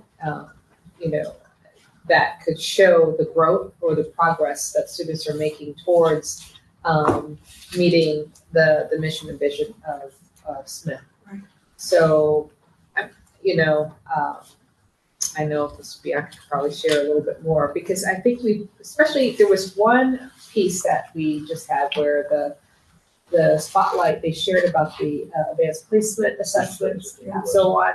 So literally they embedded some of those metrics that people would be interested in seeing in terms of, what academically, what's occurring in the school, as well as sharing those accomplishments of what's happening in the shop areas as well. Yeah. So you're getting pieces of that, but it looks like you want something more specific in those, in that sharing of that information. Or maybe because it's such, there's some shops I can't think of the last time that I heard about them or in the departments because it was so long ago. So to keep it more current. Yeah, more fresh. I can address this. I'm a little taken aback, Julie, to be honest with you. I've been 16 years on the board here. Yeah. In 16 years, I have watched, and I was not here for graduation this year due to my grandson graduating, but we have a whole system already built for our students to attend Smith School from the freshman to the senior to get the grades together to be able to graduate. Now we had, according to the number, 137 students walk across that stage. And that proved to the public that was sitting out there about our students and what we're teaching them and what the education they're getting at this school, because they get a diploma walking across that stage, that we're doing our job. And the parents believe it, and you said it, the words came out of your mouth when your kids were going here, that they got the best education at Smith Vocational. Now, I think this is way overreach in regards to DESE as frameworks that they put together for the Chapter 74 programs. Why are we going to reintroduce learning? We know they're learning. We know they're getting an education here. All you're going to do is burden the teachers and the instructors that are doing their job every school year to say, wait a minute, we don't know if they're learning anything. That's a slap in the face to these hard educators that show up here every day to do their job. And I'm proud of these people, and I'm proud of the students, and I'm proud of 16 years of sitting here to making sure that they're learning, to making sure that they're getting an education. And I think this is just piling on in regards to adding one more thing. I do believe that we have a tool, that Dr. Bonner said, with the spotlight. And if you have one department that you felt you haven't heard about, let's get them on the agenda. Let's get them in here. Let's get them done. And so we can answer your questions in regards to that department, or that, as far as the teachers, as far as the curriculum for what we're teaching with academics. If there's something that you don't feel is being done correctly, let's do that one thing, zero in on that one thing. But I think duplication of putting it on a monthly agenda to see if they're learning or not, it's not fair to the teachers that are sitting here in regards to the work that they've done and are doing here every day. So that's my own point.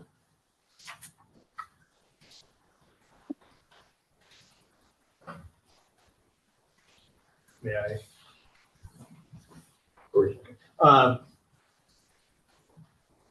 I think the school spotlight is a wonderful opportunity, and I just was trying to map out. Typically, there's typically 11 meetings a year.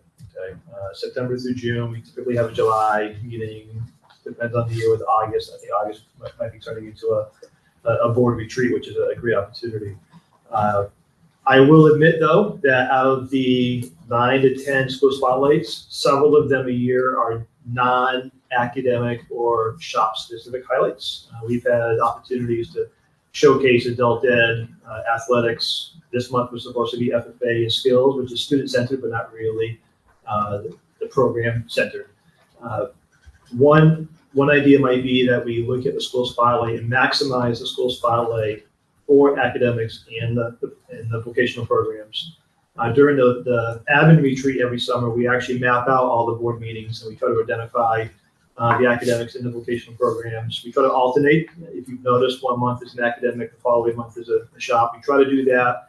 Obviously, there's more vocational programs than there are academics. But I think if we really dedicated the school spotlight to truly highlighting an academic area or a shop, that'd get us through on a quicker cycle. And I don't want to ignore athletics, ignore co-op, ignore adult ed, ignore FFA and skills, but perhaps those would be offered maybe within the information proposal section. Throughout the year, we can add them. So we're still hearing from them, but it's not taking up the space from school spotlight. I think that's one way to try to get more information in front of the board. And then to Dr. Bonner's point, I think as an admin, when we begin to coach that particular program, whether it's an academic area or a vocational program, we let them know that within your presentation, we want to make sure that you're covering X, Y, and Z. So I think that's an easy lift. We can easily do that. I'm open to ideas above and beyond that, but I'm just trying to map out the best way to use that school spotlight, like Dr. Bonner was saying, to maximize that. I concur. But I'm open to other ideas too. And that would get us, I'm hearing you say we've got 15 shops and how many departments? I think it's 8. Let me count it again. So I think we have 23 total, so 15 and 8. So if we could cover all of them in 2 years, is what you're saying, if we did one every one of them. And there's nothing to say if we really coached each department rather than a 20 to 30 minute presentation per department, could we do 2 a month? Yeah, and short, and to the point. Might be another way to. Yeah, and I'll give some more thought to, I know we're going to hear more about the school improvement plan. Give some thought to some metrics. So how do we vote on this? We make a new motion and table in comments and further discussion? I don't think we need to because it's just the agenda. It was, just discussion. Okay. So we good with this item then? Our parliamentarian says we're good.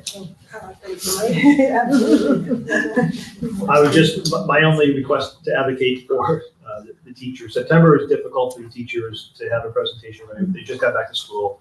So I would recommend that the school spotlight for September would be a non-school spotlight. We could talk about another presentation.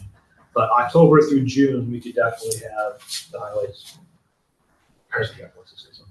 Well, I mean, I can offer too. I think at the beginning of the school year, it may make sense to globally talk about, formative substantive assessments and the types of things that are happening generally within academics or shop programs and how assessment is happening. And we might be able to share some vehicles that we have, like we're, to Mr. Kaley's point, every year throughout the year, the vocational instructors are tracking competencies within the grades. We do what we call Power Strands progress report that gets mailed home at the end of every year. I think you remember it.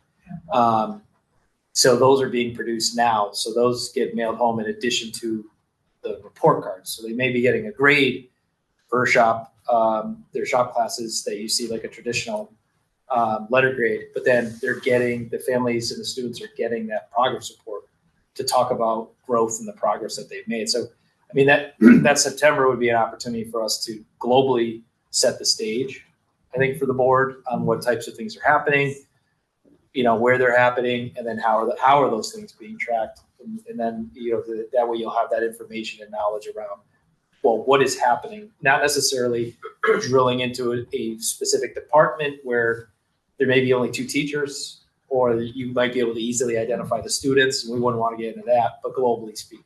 So nobody feels like there's any pressure on that. But that might be something that we could do in September and set the stage. I like that idea a lot. Yeah, I like that idea, Mr. Bianca. My kids were here a while ago. I knew so much about their education because I had a front row seat to it. I was here all the time and I was hearing about it every day. And so much has changed even since Roscoe graduated in 2022. Like I don't even know if it's even the same teachers, or maybe one or two finish up. A lot has changed.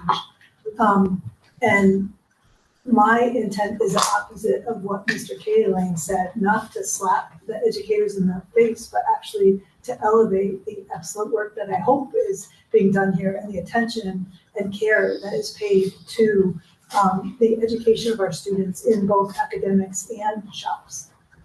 All I have is my kids' experience and anecdotes, and I would like to have kind of a more systemic approach. And stuff does come up in the community that I would like to be equipped for.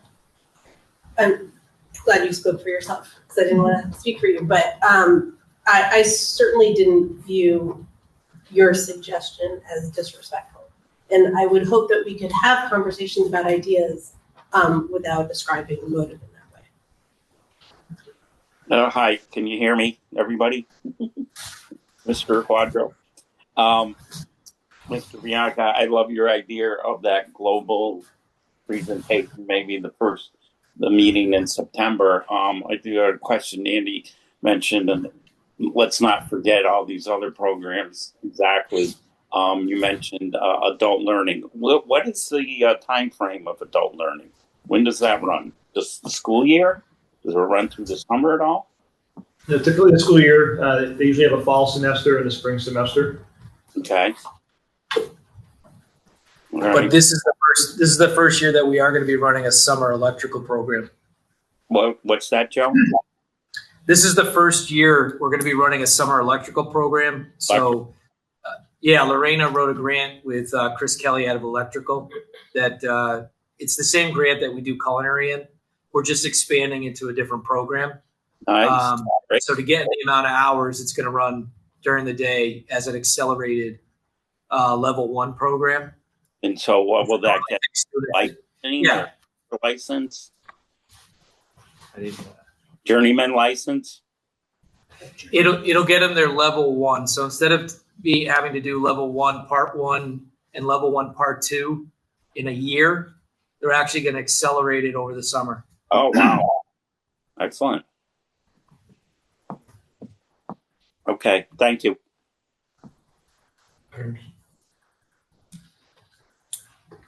Well, moving forward. Discussion regarding the use of the food truck. And again, it's just a discussion item. It's one I brought forward. I've had people say to me that they drive by here all the time and see the food truck sitting out there, but they're afraid it's gonna rust out from under us because it's not being used. One of the concerns that has happened in discussions in the past for culinary is that when the people want the food truck, it's after hours, either at night or weekend. I know we talked about it when we put the grant together about using it for public safety. If the fire department, the police department were gonna have an open house, we'd have the food truck there for exposure. But well, as being an educational learning tool, because instead of brick and mortar, you had a food truck, which has been very active in New England for quite a few years at different cities. And I think it's a tool that's being underutilized. One of the things that came to my information was that, well, we have to pay them. We have to either pay the students, pay teachers to go out with the truck if that's going to be the case. Well, in the review of the way we spend money in some of the grants, we're spending money on the Perkins money to pay teachers to go to the 3 county fair. And it's quite a bit of money per hour. And so that if we can do that, why can't we put together a program in the future to have financial capability of reimbursing teachers, and if it was a minimum wage thing with students, to possibly put something in place for the future for utilization of the truck. So just comment. I second that. Absolutely. I brought this up too in the past. I think we need to make more use of it and try to figure out a way to do it. We have to pay the teachers and students, so let's get it out there. I understand you have it at games and stuff and other events. You mentioned like down to the fire station and police station. Correct me if I'm wrong. But I echo Mr. Kalane's opinion. I feel the same way. This is gonna be another issue where we disagree. My understanding is that the food truck is used on a regular basis. Am I wrong about that? That the shop teachers use it regularly every week on? It's used roughly once every 2 weeks.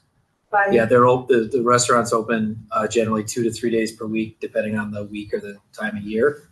And they try to have the food truck at least every 2 weeks be utilized. And I look at the food truck first and foremost as a learning space for the students in culinary arts. I don't think for other shops we tell teachers that they have to use their equipment in a certain way, or we want them going to events outside of the school day, which we would be essentially telling them to do. For the fair, my understanding is that people volunteer for that it's put out to everyone, and folks can sign up for that if they want to, and then they're paid for it if they do it. But with the food trucks, we'd be having to tell the teachers, you're gonna take this out and we'll pay you for it using Perkins money, and we'll pay the students minimum wage. Another, which I don't agree with. And another issue is that like taking students off campus just exposes them to potential dangers that they wouldn't be exposed to here on campus. I mean, we have a pretty secure campus, I tell myself. And if we take them out into the community in a food truck after the school day, the parents are gonna have to read, there's gonna have to be permission slips. The teachers are supervising the students and obviously the learning experience. That seems like a lot. It's definitely a lot to ask the teachers. I think we're sort of saying, you have to take this field trip with the students to this event to run the food truck. I understand that it seems like the kind of piece of equipment that should be out and about, but I see it as a lab, just like a science lab, that it's a lab for our students. And then the last part about exposure, we just looked at the numbers of students who are on our wait list, and I don't feel like right now that we're looking for more students to apply to school. I feel like we have our enrollment, we're in demand, and that we don't need it for student enrollment unless something else. But we have systems in place already. We have co-op, we have students going off and they're working in employment off campus every other week. We have things in place where during the school, the buses are going out to nursing homes with our students and then working, volunteering and doing things at retirement homes and different places. One educational process for nursing and wellness and that. So it's all part of the educational process. But we The don't food tell truck them, wouldn't be any different. I don't think we tell them to do that. Do we tell them? No, we don't have to tell anybody. go to Where's the this nursing telling coming? I didn't say telling anybody. I said it would be a process of having the vehicle go out. And it's like, we don't tell people to go to the fair. We ask them to volunteer. Yeah, They get volunteer, you come forward. same system, exact same system.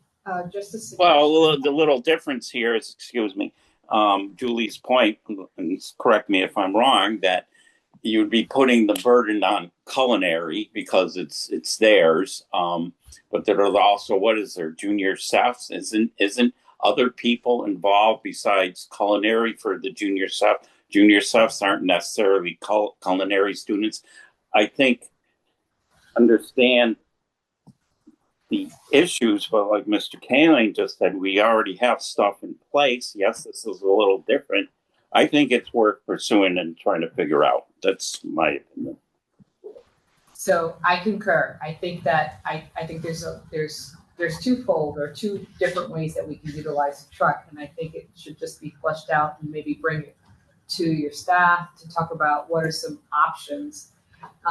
Maybe having someone, and this is an additional staff, but maybe someone who could actually use the truck as a co-op opportunity where they can work on the weekends. It'll be outside of the normal school schedule, but it's an opportunity for students to actually experience a co-op. Real learn experience, real life, real world experience. You know, right, outside of the scope of the hours of the day. You know, just use it as another opportunity for co-op. The co-op happens during the school day. Well, now you're expanding the concept of what is really the school day. Can we work outside of the school day? Can we shift the school day for these individuals who might want to have that experience? So start thinking outside of the box and allow your staff to come up with some of these thoughts too. And we do get requests. The Florence Civic Center has on Thursday nights. Yeah, Opportunity that happens every year for 3 months. Well, we would just do maybe one night out of that 3-month period to have the food truck available. So I'm not talking about putting these people to work every day or having the food truck go out every day. I'm talking about if we get a request from the community that they have an event that they'd like to have the food truck. And as you say, we can put it in front of culinary and see if there's people available, Book Park, they want to, for an event, and see if people want to volunteer and be available if the food truck has been requested. That's all. Have you asked the staff? I have asked the staff. The staff are not interested in running it after hours or on weekends currently. And co-op is a tough one. So when we send students on co-op, their supervisor gets Cory checked. Tony, when he goes, runs all that paperwork. There's a checklist from the state around safety, and he has to check all their insurances and all their other things before a student gets placed in that setting. So it's highly prescriptive as to what they're doing. So, and there would have to be a supervising person. So in this case, if it was the school would have to become the supervising employer. And then you would need a qualified person that was present if it was a co-op opportunity. So the co-op is pretty prescriptive. And the same thing happens when health goes to those sites and stuff. So those are controlled settings. They're different. I think what Dr. Spencer Robinson was alluding to is once we go out into the community with the food truck, we don't have the same controls as when people come onto our campus to use the food truck. But Mr. Kaling's right. When we originally wrote the grant, we were looking at all those possibilities and we were writing in those opportunities. I know that some of them I don't think are as easily done. I think we would need waivers from the city. to be able to use the food truck in certain areas of the city and things like that. So I think some of that stuff we weren't anticipating when we wrote the grant. And the state was awarding the food trucks as working labs, really. You know, they were looking at that. Some schools have solved it. Their food truck is used at different events. But to your point, the question, our current staff is not interested. Just an aside, does culinary do catering by chance? No. Okay, well, we've had good discussion. So where do we go with this for now? Well, they did tell me that they're open to trying to make an activity during the day work for like the police and fire.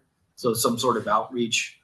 I don't know what the logistics would look like around that.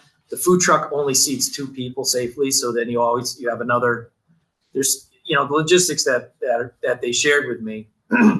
You got to bring a second van. You got to bring another instructor.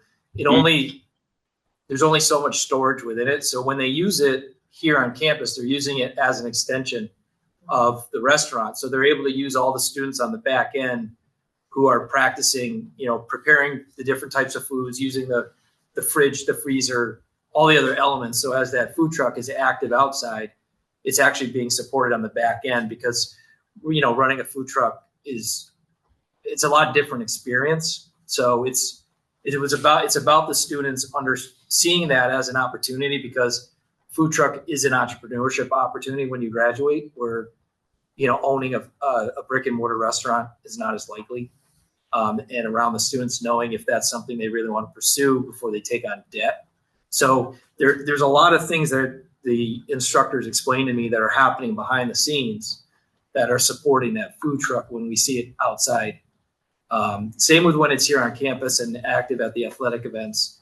They're able to come back here if there's issues or other things. And again, some things that we do off campus, Habitat for Humanity. We have the buses going out with full of students. Yeah. They have a tool truck behind them that they tow to the site and they do their work. I just think it's an opportunity to look at, to explore, to see if there's a demand for it and if there's interest from culinary to do it. Yeah. So all of this discussion only, I'm not saying we want it on the road every day. Agreed. And I just, So again, where do we move from here? and I just want to make the point, we've talked about Habitat, we've talked about Health Tech with their rounds, with, with their facilities. That's all occurring during the school day. And I think what Mr. Bianca already mentioned in talking to the culinary instructors, they are definitely interested in pursuing opportunities during the school day. So I'm open to that as well. I think that'd be a great opportunity. But from my experience, most food truck festivals, events are happening outside the school day. That's going to be the struggle. So I don't want to guarantee that we can do those, but if there's an opportunity during the school day, then yes, I think that's definitely an experience that we can pursue. So I just want to make that known. Okay, so let's try to brainstorm on how to do this during the school day, where we got better support. We can on from there, right? So our next discussion regarding facility, building, and grounds committee meeting and next steps. Okay. If you don't mind, I'll take the lead on that. We've had this committee kind of loosely put together. Well, it's officially put together, but it's kind of fallen off the radar. And get it back on the radar. The whole, we have a lot of property that we're stewards of, Burkett Road, the demonstration forest, Smith Farm Field, so forth, so on. And now with the two new people, I'd like to get them involved and let's really wrap our heads around this whole facility, campus, everything that we're in charge of. Did I just see the mayor walk away?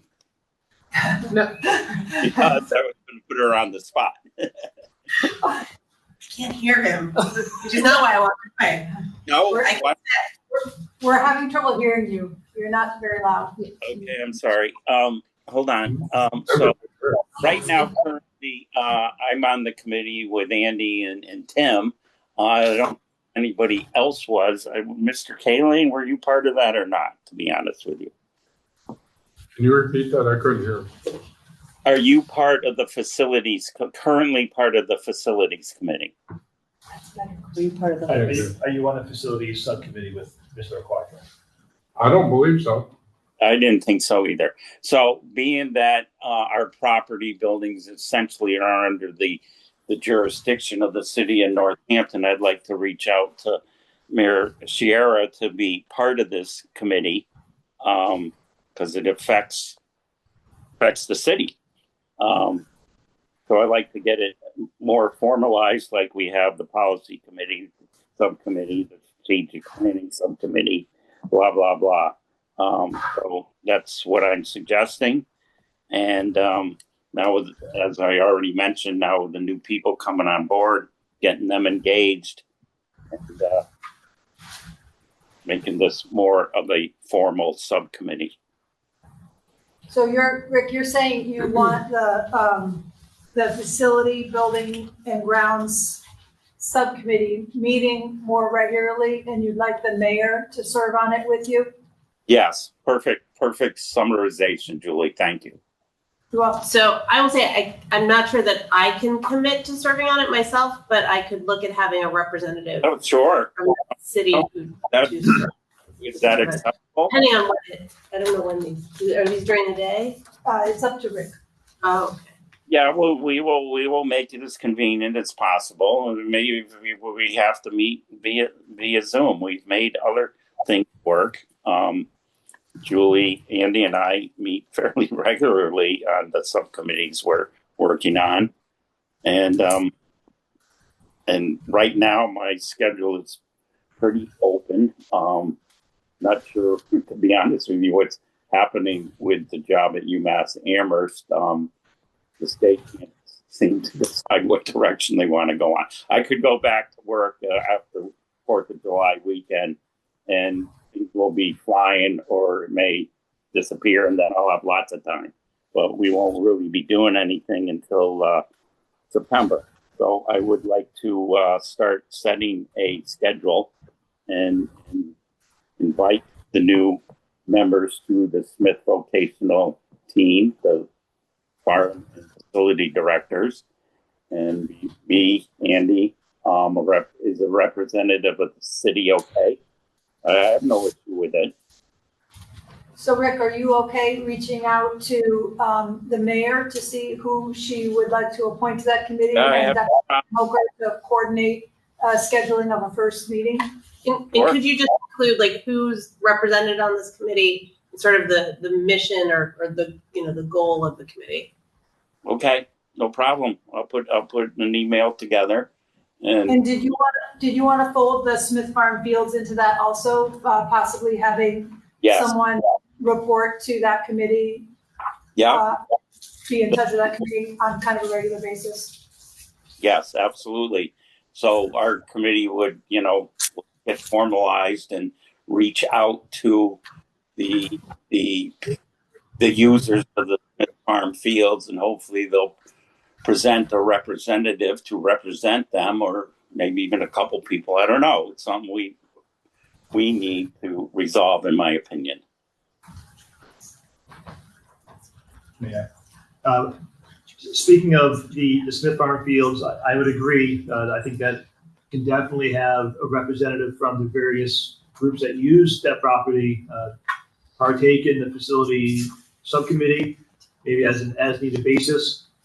I bring this up because I was just contacted, perfect timing, by Judith Fine. She reached out to me via email last week with a request. I mentioned that this was on the agenda, that a subcommittee was trying to get up and running, and most likely they'd be in touch with Judith in the near future. So she's very appreciative of that. So just letting you know that there was a request out there that they want to get more involved. So this might be excellent.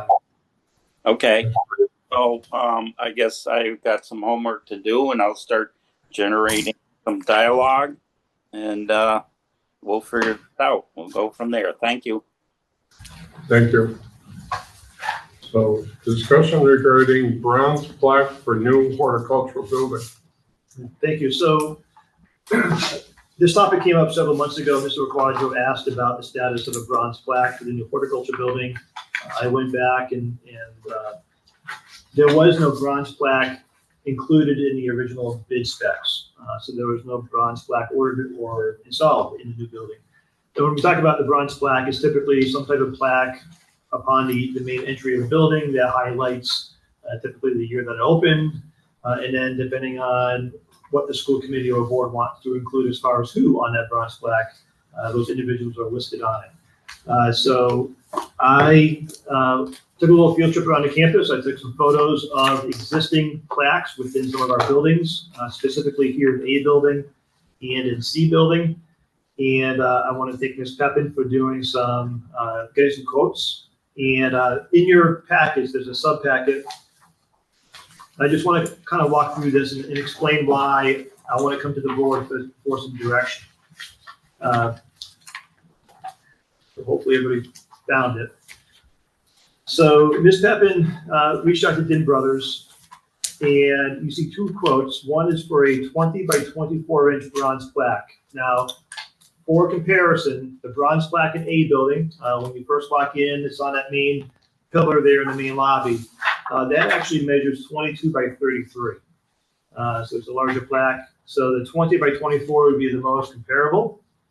And that would begin at a cost of $3,120. A slightly smaller plaque at 18 by 20 inches would be $2,475. And as you can see, that quote comes with a baseline number of characters, and then they would charge you a certain dollar figure for each additional character. At the bottom of that cover sheet, you see, I'll get into the various options. You see that we have 4 templates, okay, just something to put in front of the board. And that ranges anywhere from 321 characters up to just over 400. So the point is, we can most likely get a plaque made just about at that base rate. It may cost us a few dollars more depending on how many characters you want to have on your plaque.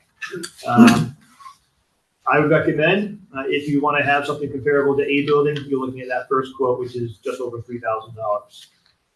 The second question would be, if the board wants the plaque, where would that $3,000 come from? I would recommend it comes from one of the trustee accounts, but again, I'd be open to the board. But the main reason why I want to share this with the board is if you go to the second page, this template, I created this template simply based on the information that is presented on the plaque in A building, okay? And the plaque in A building has the year that the building opened. So in the horticulture building case, it would be 2025. It would be the name of the school, obviously Smith Vocational, the horticulture building. And then the plaque in A building references the building committee. So that's who I've listed here. And then at the bottom, it would also reference the OPM, so that'd be Schoolhouse Construction, the design firm of SMMA, and the general contractor being Kaiser. So that information is what you'd see if you looked at the A building plaque. It's what you'd see in C building outside of this is boys' classroom actually. That plaque actually is more of a portrait rather than one in the main building, which is landscape. The question I have is, this template would not include the Board of Trustees, okay? And I don't want to have a plaque without at least the Board of Trustees being aware of that. So I asked Ms. Pepin, the next 3 templates are various variations of this, trying to find a way to also include administration being the Board of Trustees.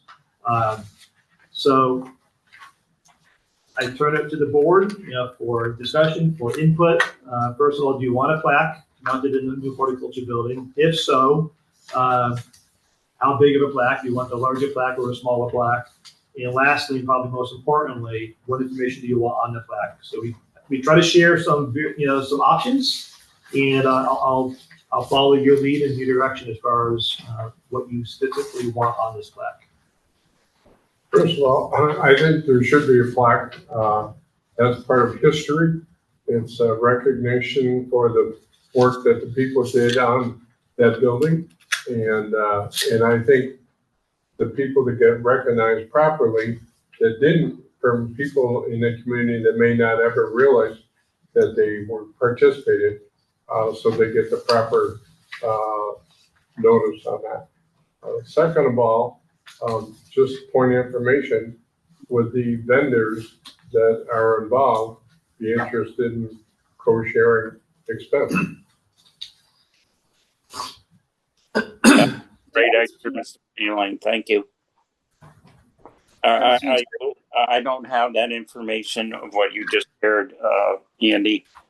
So I'll connect with Kristen Lee and get it. But I totally agree. We need to do something and just figure out what we put on it. Is the difference between 2 and 3 just the center justified in the bottom paragraph? Or the building committee paragraph? You might be right there. It looks like the number of characters is the same, so. Okay. Just the same thing.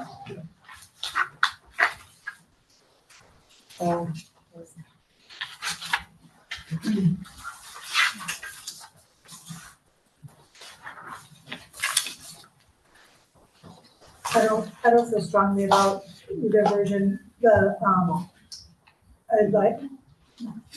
like the idea of having both the building committee and the trustees on it because we're a public school and the trustees are publicly elected, mayors elected, just to represent that. That aspect of it, the building committee is appointed, right?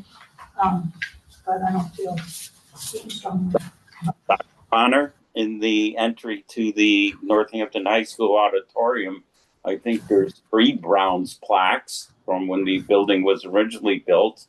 And then there's 2 in there where Quadroon Fruitier mentioned when we did the science edition and then the most recent work.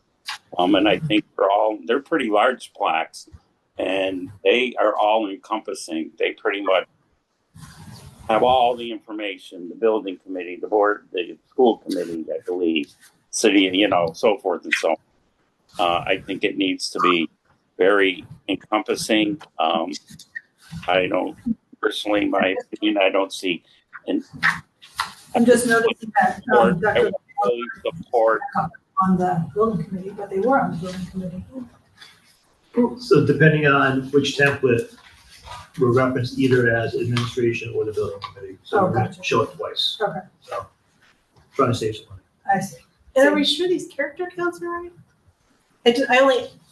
My name alone is 18 characters. And so I don't see how the math works. Yeah, it doesn't count any spaces. Okay, it's yeah, just a those were character just count. letters. So like 396 to 402, even just the addition of my name. Right. I really don't understand.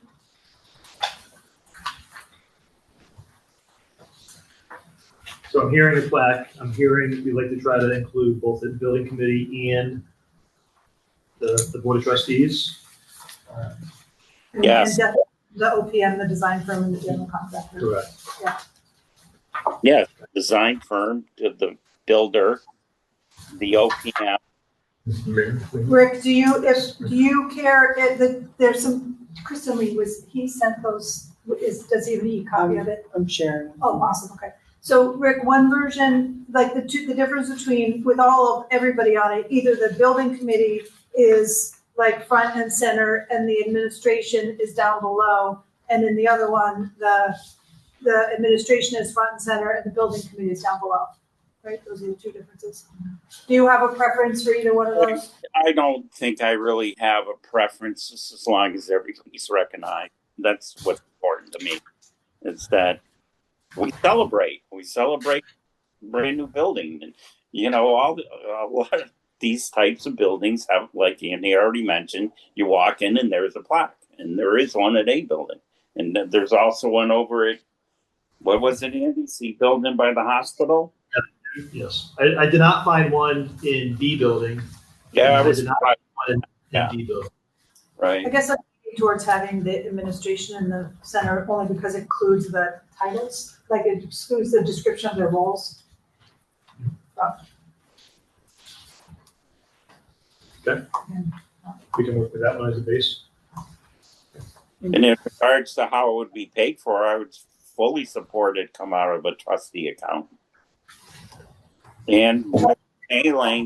Kaling suggestion, maybe reaching out to SMA and Kiter and Schoolhouse of sharing the cost.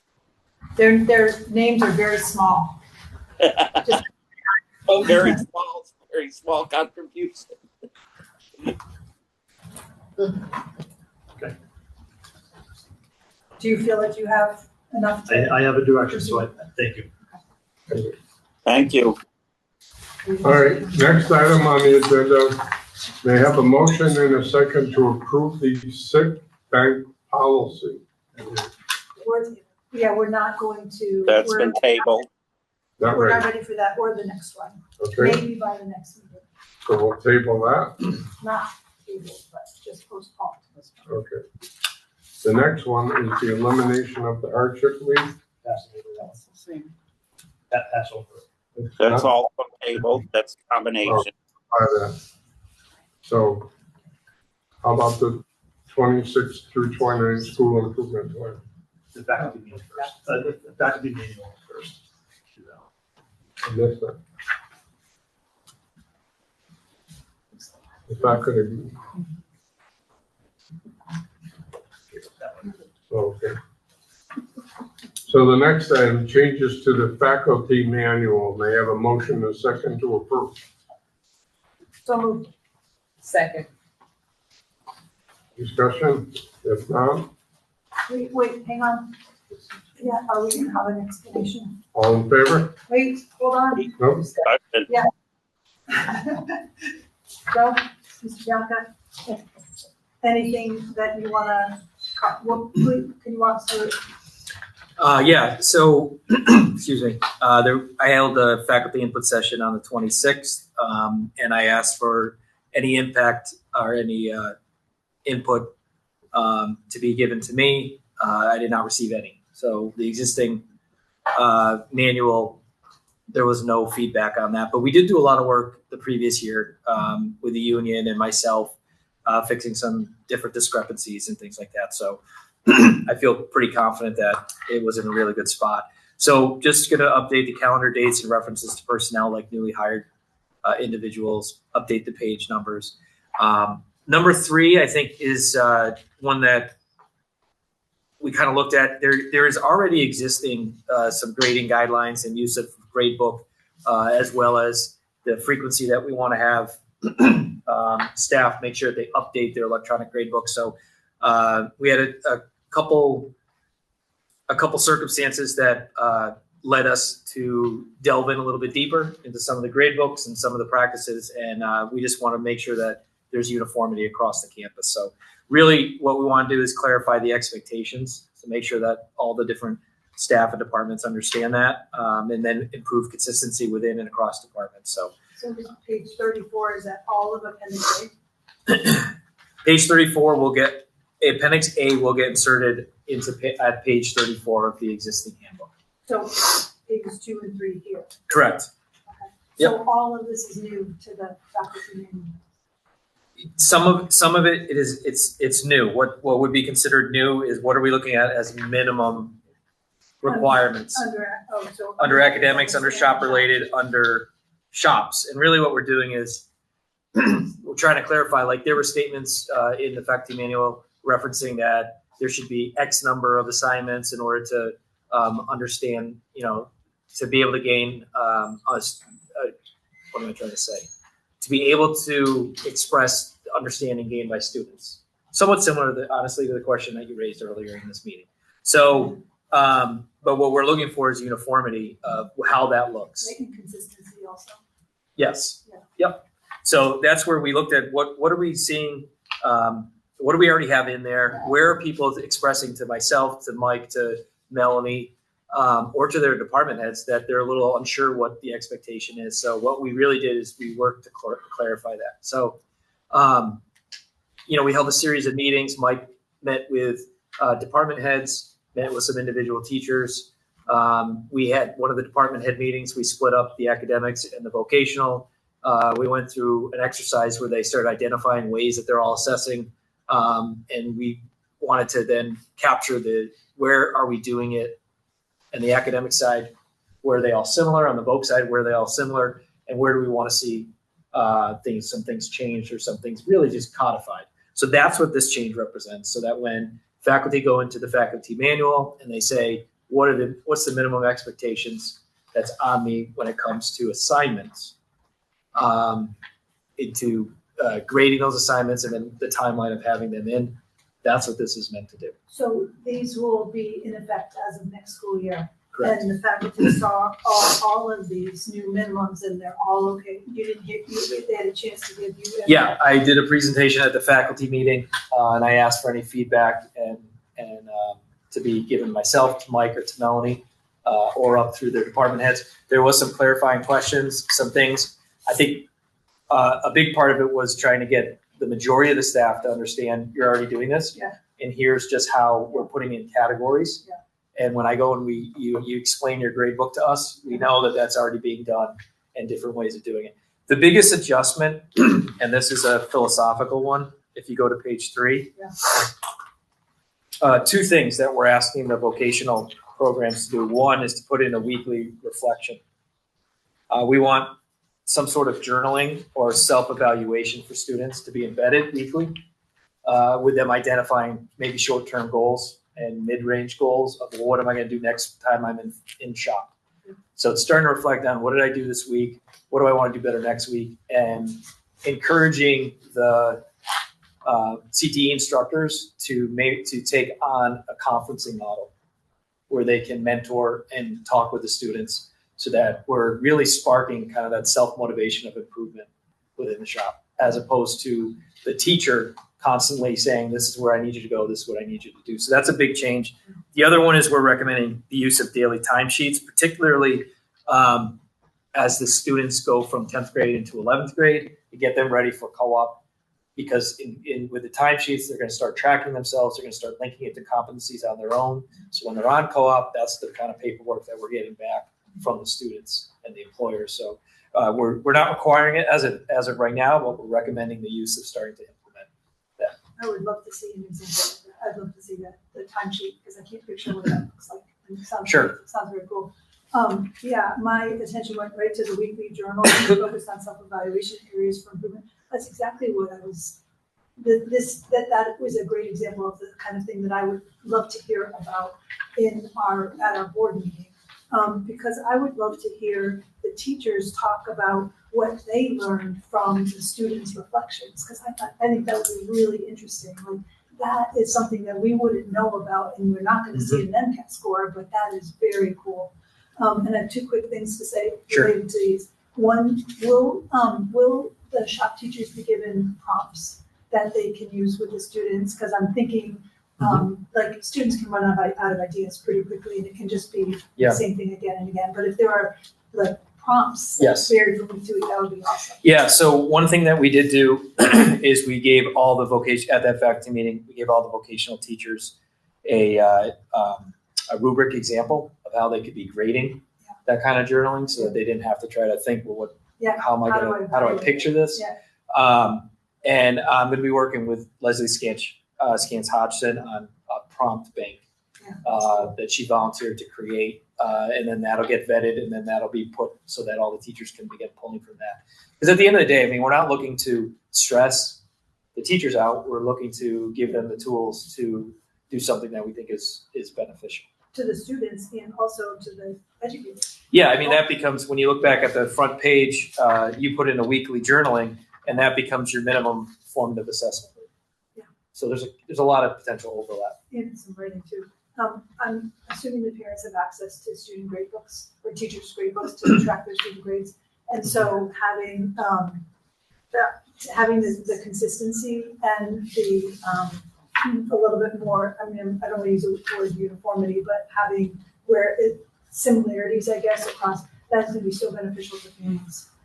because they're gonna be able to see how their students are doing, and then they're also gonna, if it's sort of common languages and common assessments, they're not gonna have to be like, oh wait, this is a whole different course, and I don't even know what this means, there's gonna be some familiarity. I think it's great for families, for parents.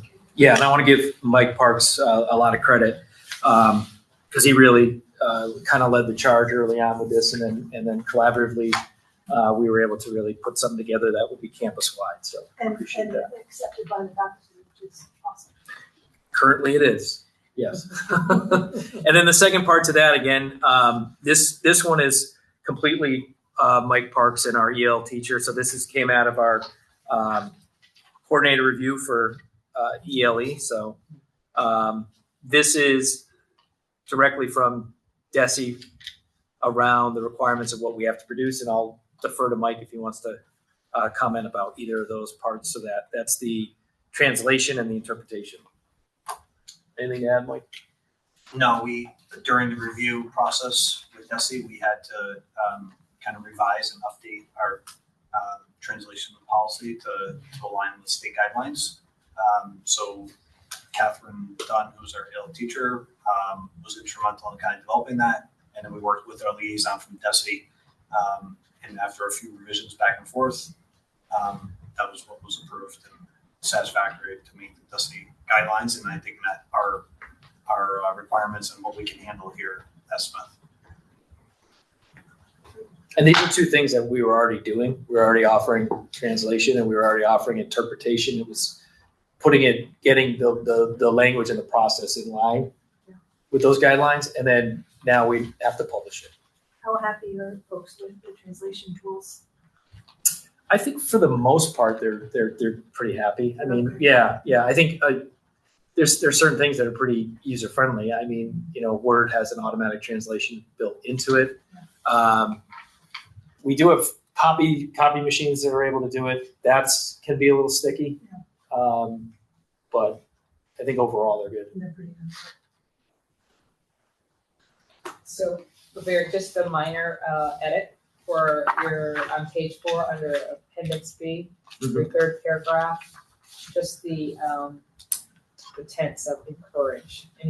Anyone requesting this is encouraged instead of D. Since we're voting on this to make it. Oh, which one are you on? Sorry. Page 4, third paragraph down, third From the sentence. top, from the top, go up to the, The last sentence. Yes, thank you. Okay.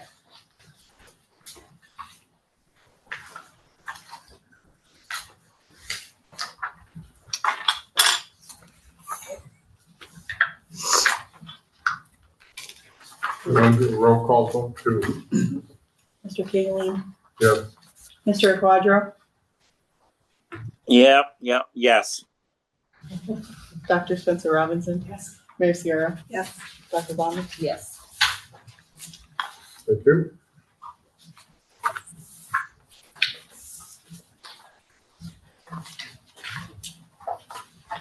So the action is school. So may I have a motion second to approve the 26 through 29 school improvement plan? So moved. Second. Further discussion? You want to see it? Sure, absolutely, yeah.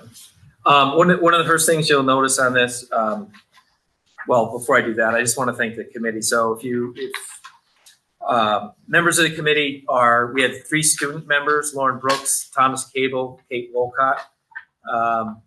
Lauren graduated, Thomas and Kate are juniors. We had 2 parents, Jean Dabrowski and Elena Lynch. We have 2 teacher representatives, one on the vocational side, Chris Kelly, one on the academic side, Stephanie Whitley, who also has a daughter here, Stephanie. And then I'm joined with Mike, who advises the council on a lot of the different topics, and then ex officio members, Mr. Clark, Mr. Percy. So this year was a year where we had to go and redevelop the school improvement plan. So this was from scratch. So the first thing I do want to highlight, though, as you look at it, is it's in a different format. This is that DESE strategic format that they have put out. So we were using an older format. We made the decision this year as a new school improvement plan to switch to this format. So that's the format that you see first off. The process that we used is that we got together as a group. We reviewed the previous school improvement plans. We reviewed all the different goals that we had already achieved. We looked at what goals might have gotten tabled from the other school improvement plan. And then what we did is, after kind of looking at having a discussion about all that and sort of coming up with where did we all have individual ideas or priorities, we developed 3 surveys. So we surveyed staff, we surveyed students, and we surveyed families. And we asked them about different categories, like what are areas of assessment, what areas of culture and climate, what areas. So we got all that feedback. And then what we did is, at a meeting, we went in, we evaluated all of the responses that we had on the 3 different surveys, and we started to try to triangulate where did we see similarities exist, or at least themes start to come out in the data and in the responses.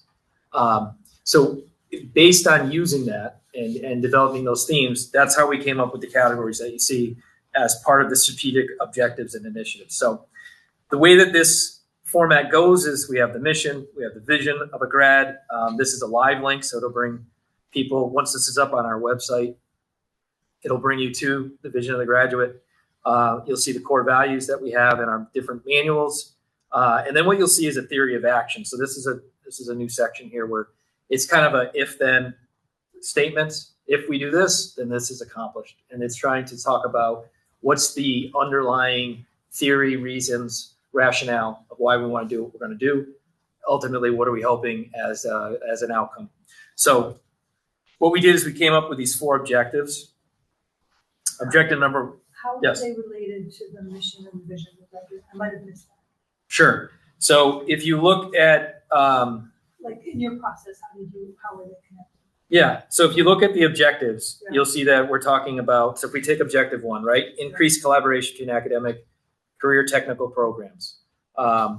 These are going to go back to the core values, to the vision, to the mission.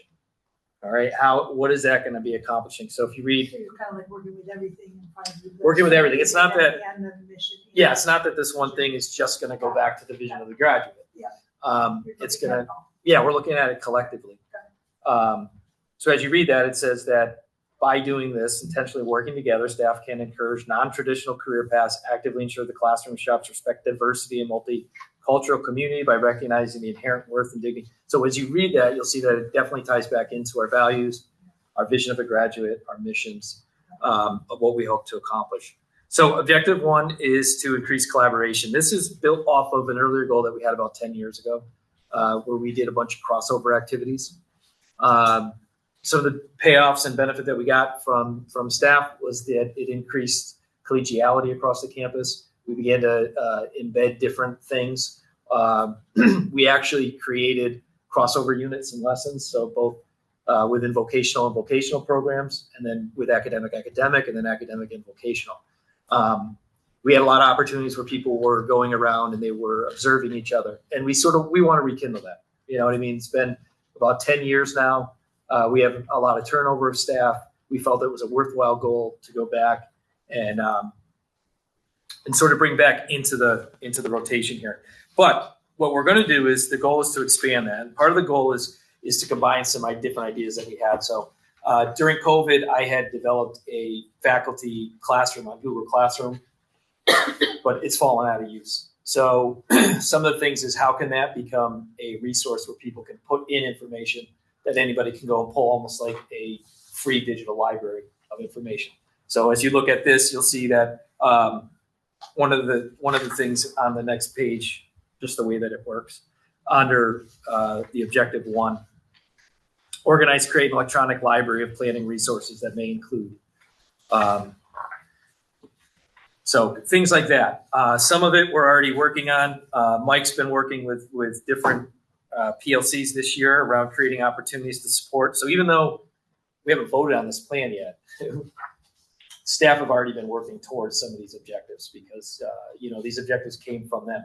The themes that came out of those surveys, so they were already focused in those areas. So first objective is increased collaboration between academic and career technical programs. There's a series of benchmarks that were identified.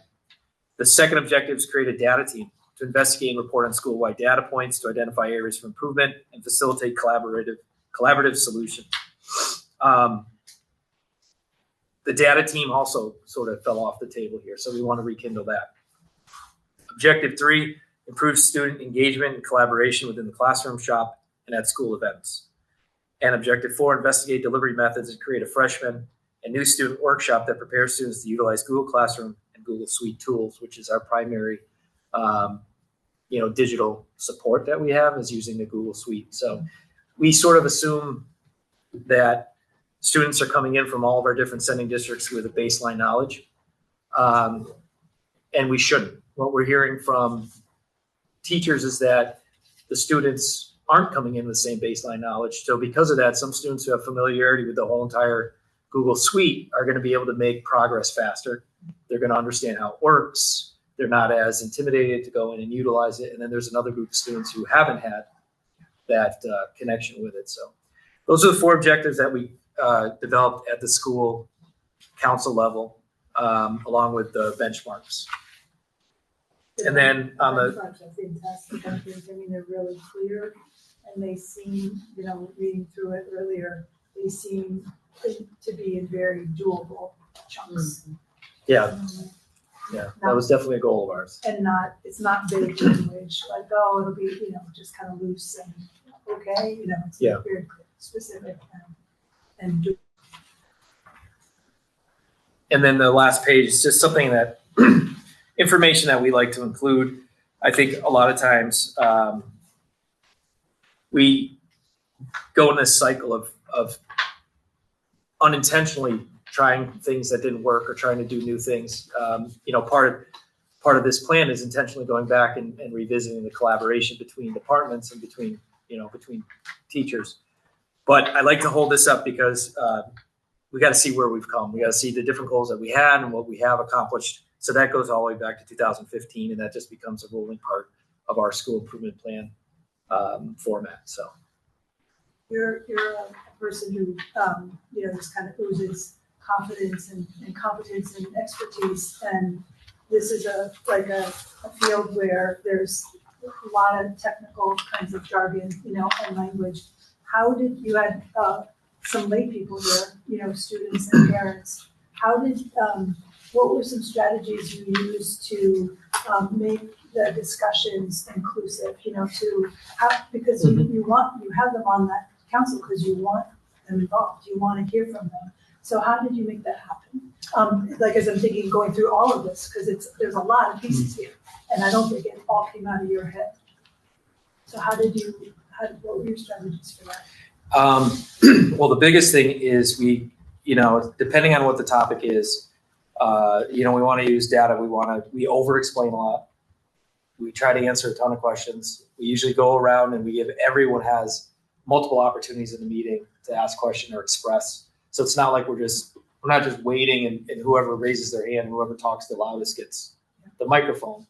So, it's intentional that we rotate around and we try to elicit feedback from everybody. If we haven't heard from somebody, then whether it's myself, whether it's Mike with the DCAP, whether it's Josh Clark with the student handbook, I'm not leading every single initiative. So as we go through the school council, I'm delegating out these areas. So they're not always just listening to my voice. They're listening to a bunch of other individuals who take ownership to see that particular project from start to finish to facilitate those conversations. But I think overall our goal is to make sure that everybody feels comfortable enough to ask questions, even if they don't think it's a smart question. And, Ms. Pepin sat on the council for a number of years. So I think we try to make sure that we pull everybody out, we answer questions and over explain a lot of things.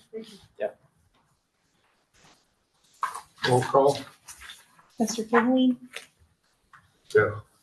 Mr. Quadro, Yes. Dr. Spencer Robinson, Yes. Mayor Sierra, Yes. Dr. Bonner. Yes. So future business, July 28th, 26th, regular board of trustees meeting, August 18th, we're planning a retreat. That'll be at 5, or is that what you're thinking? Same. Yeah, same time. Okay. September 15th, 26th, regular board of trustees meeting, Future events, June 17th, half day, students dismissed at 10:45, 18th, last day of school. Students dismissed at 10:45. June 19th, school is closed. And the most important item on the agenda, I'd like to make a motion that we adjourn. Second. all in favor? Aye. Aye.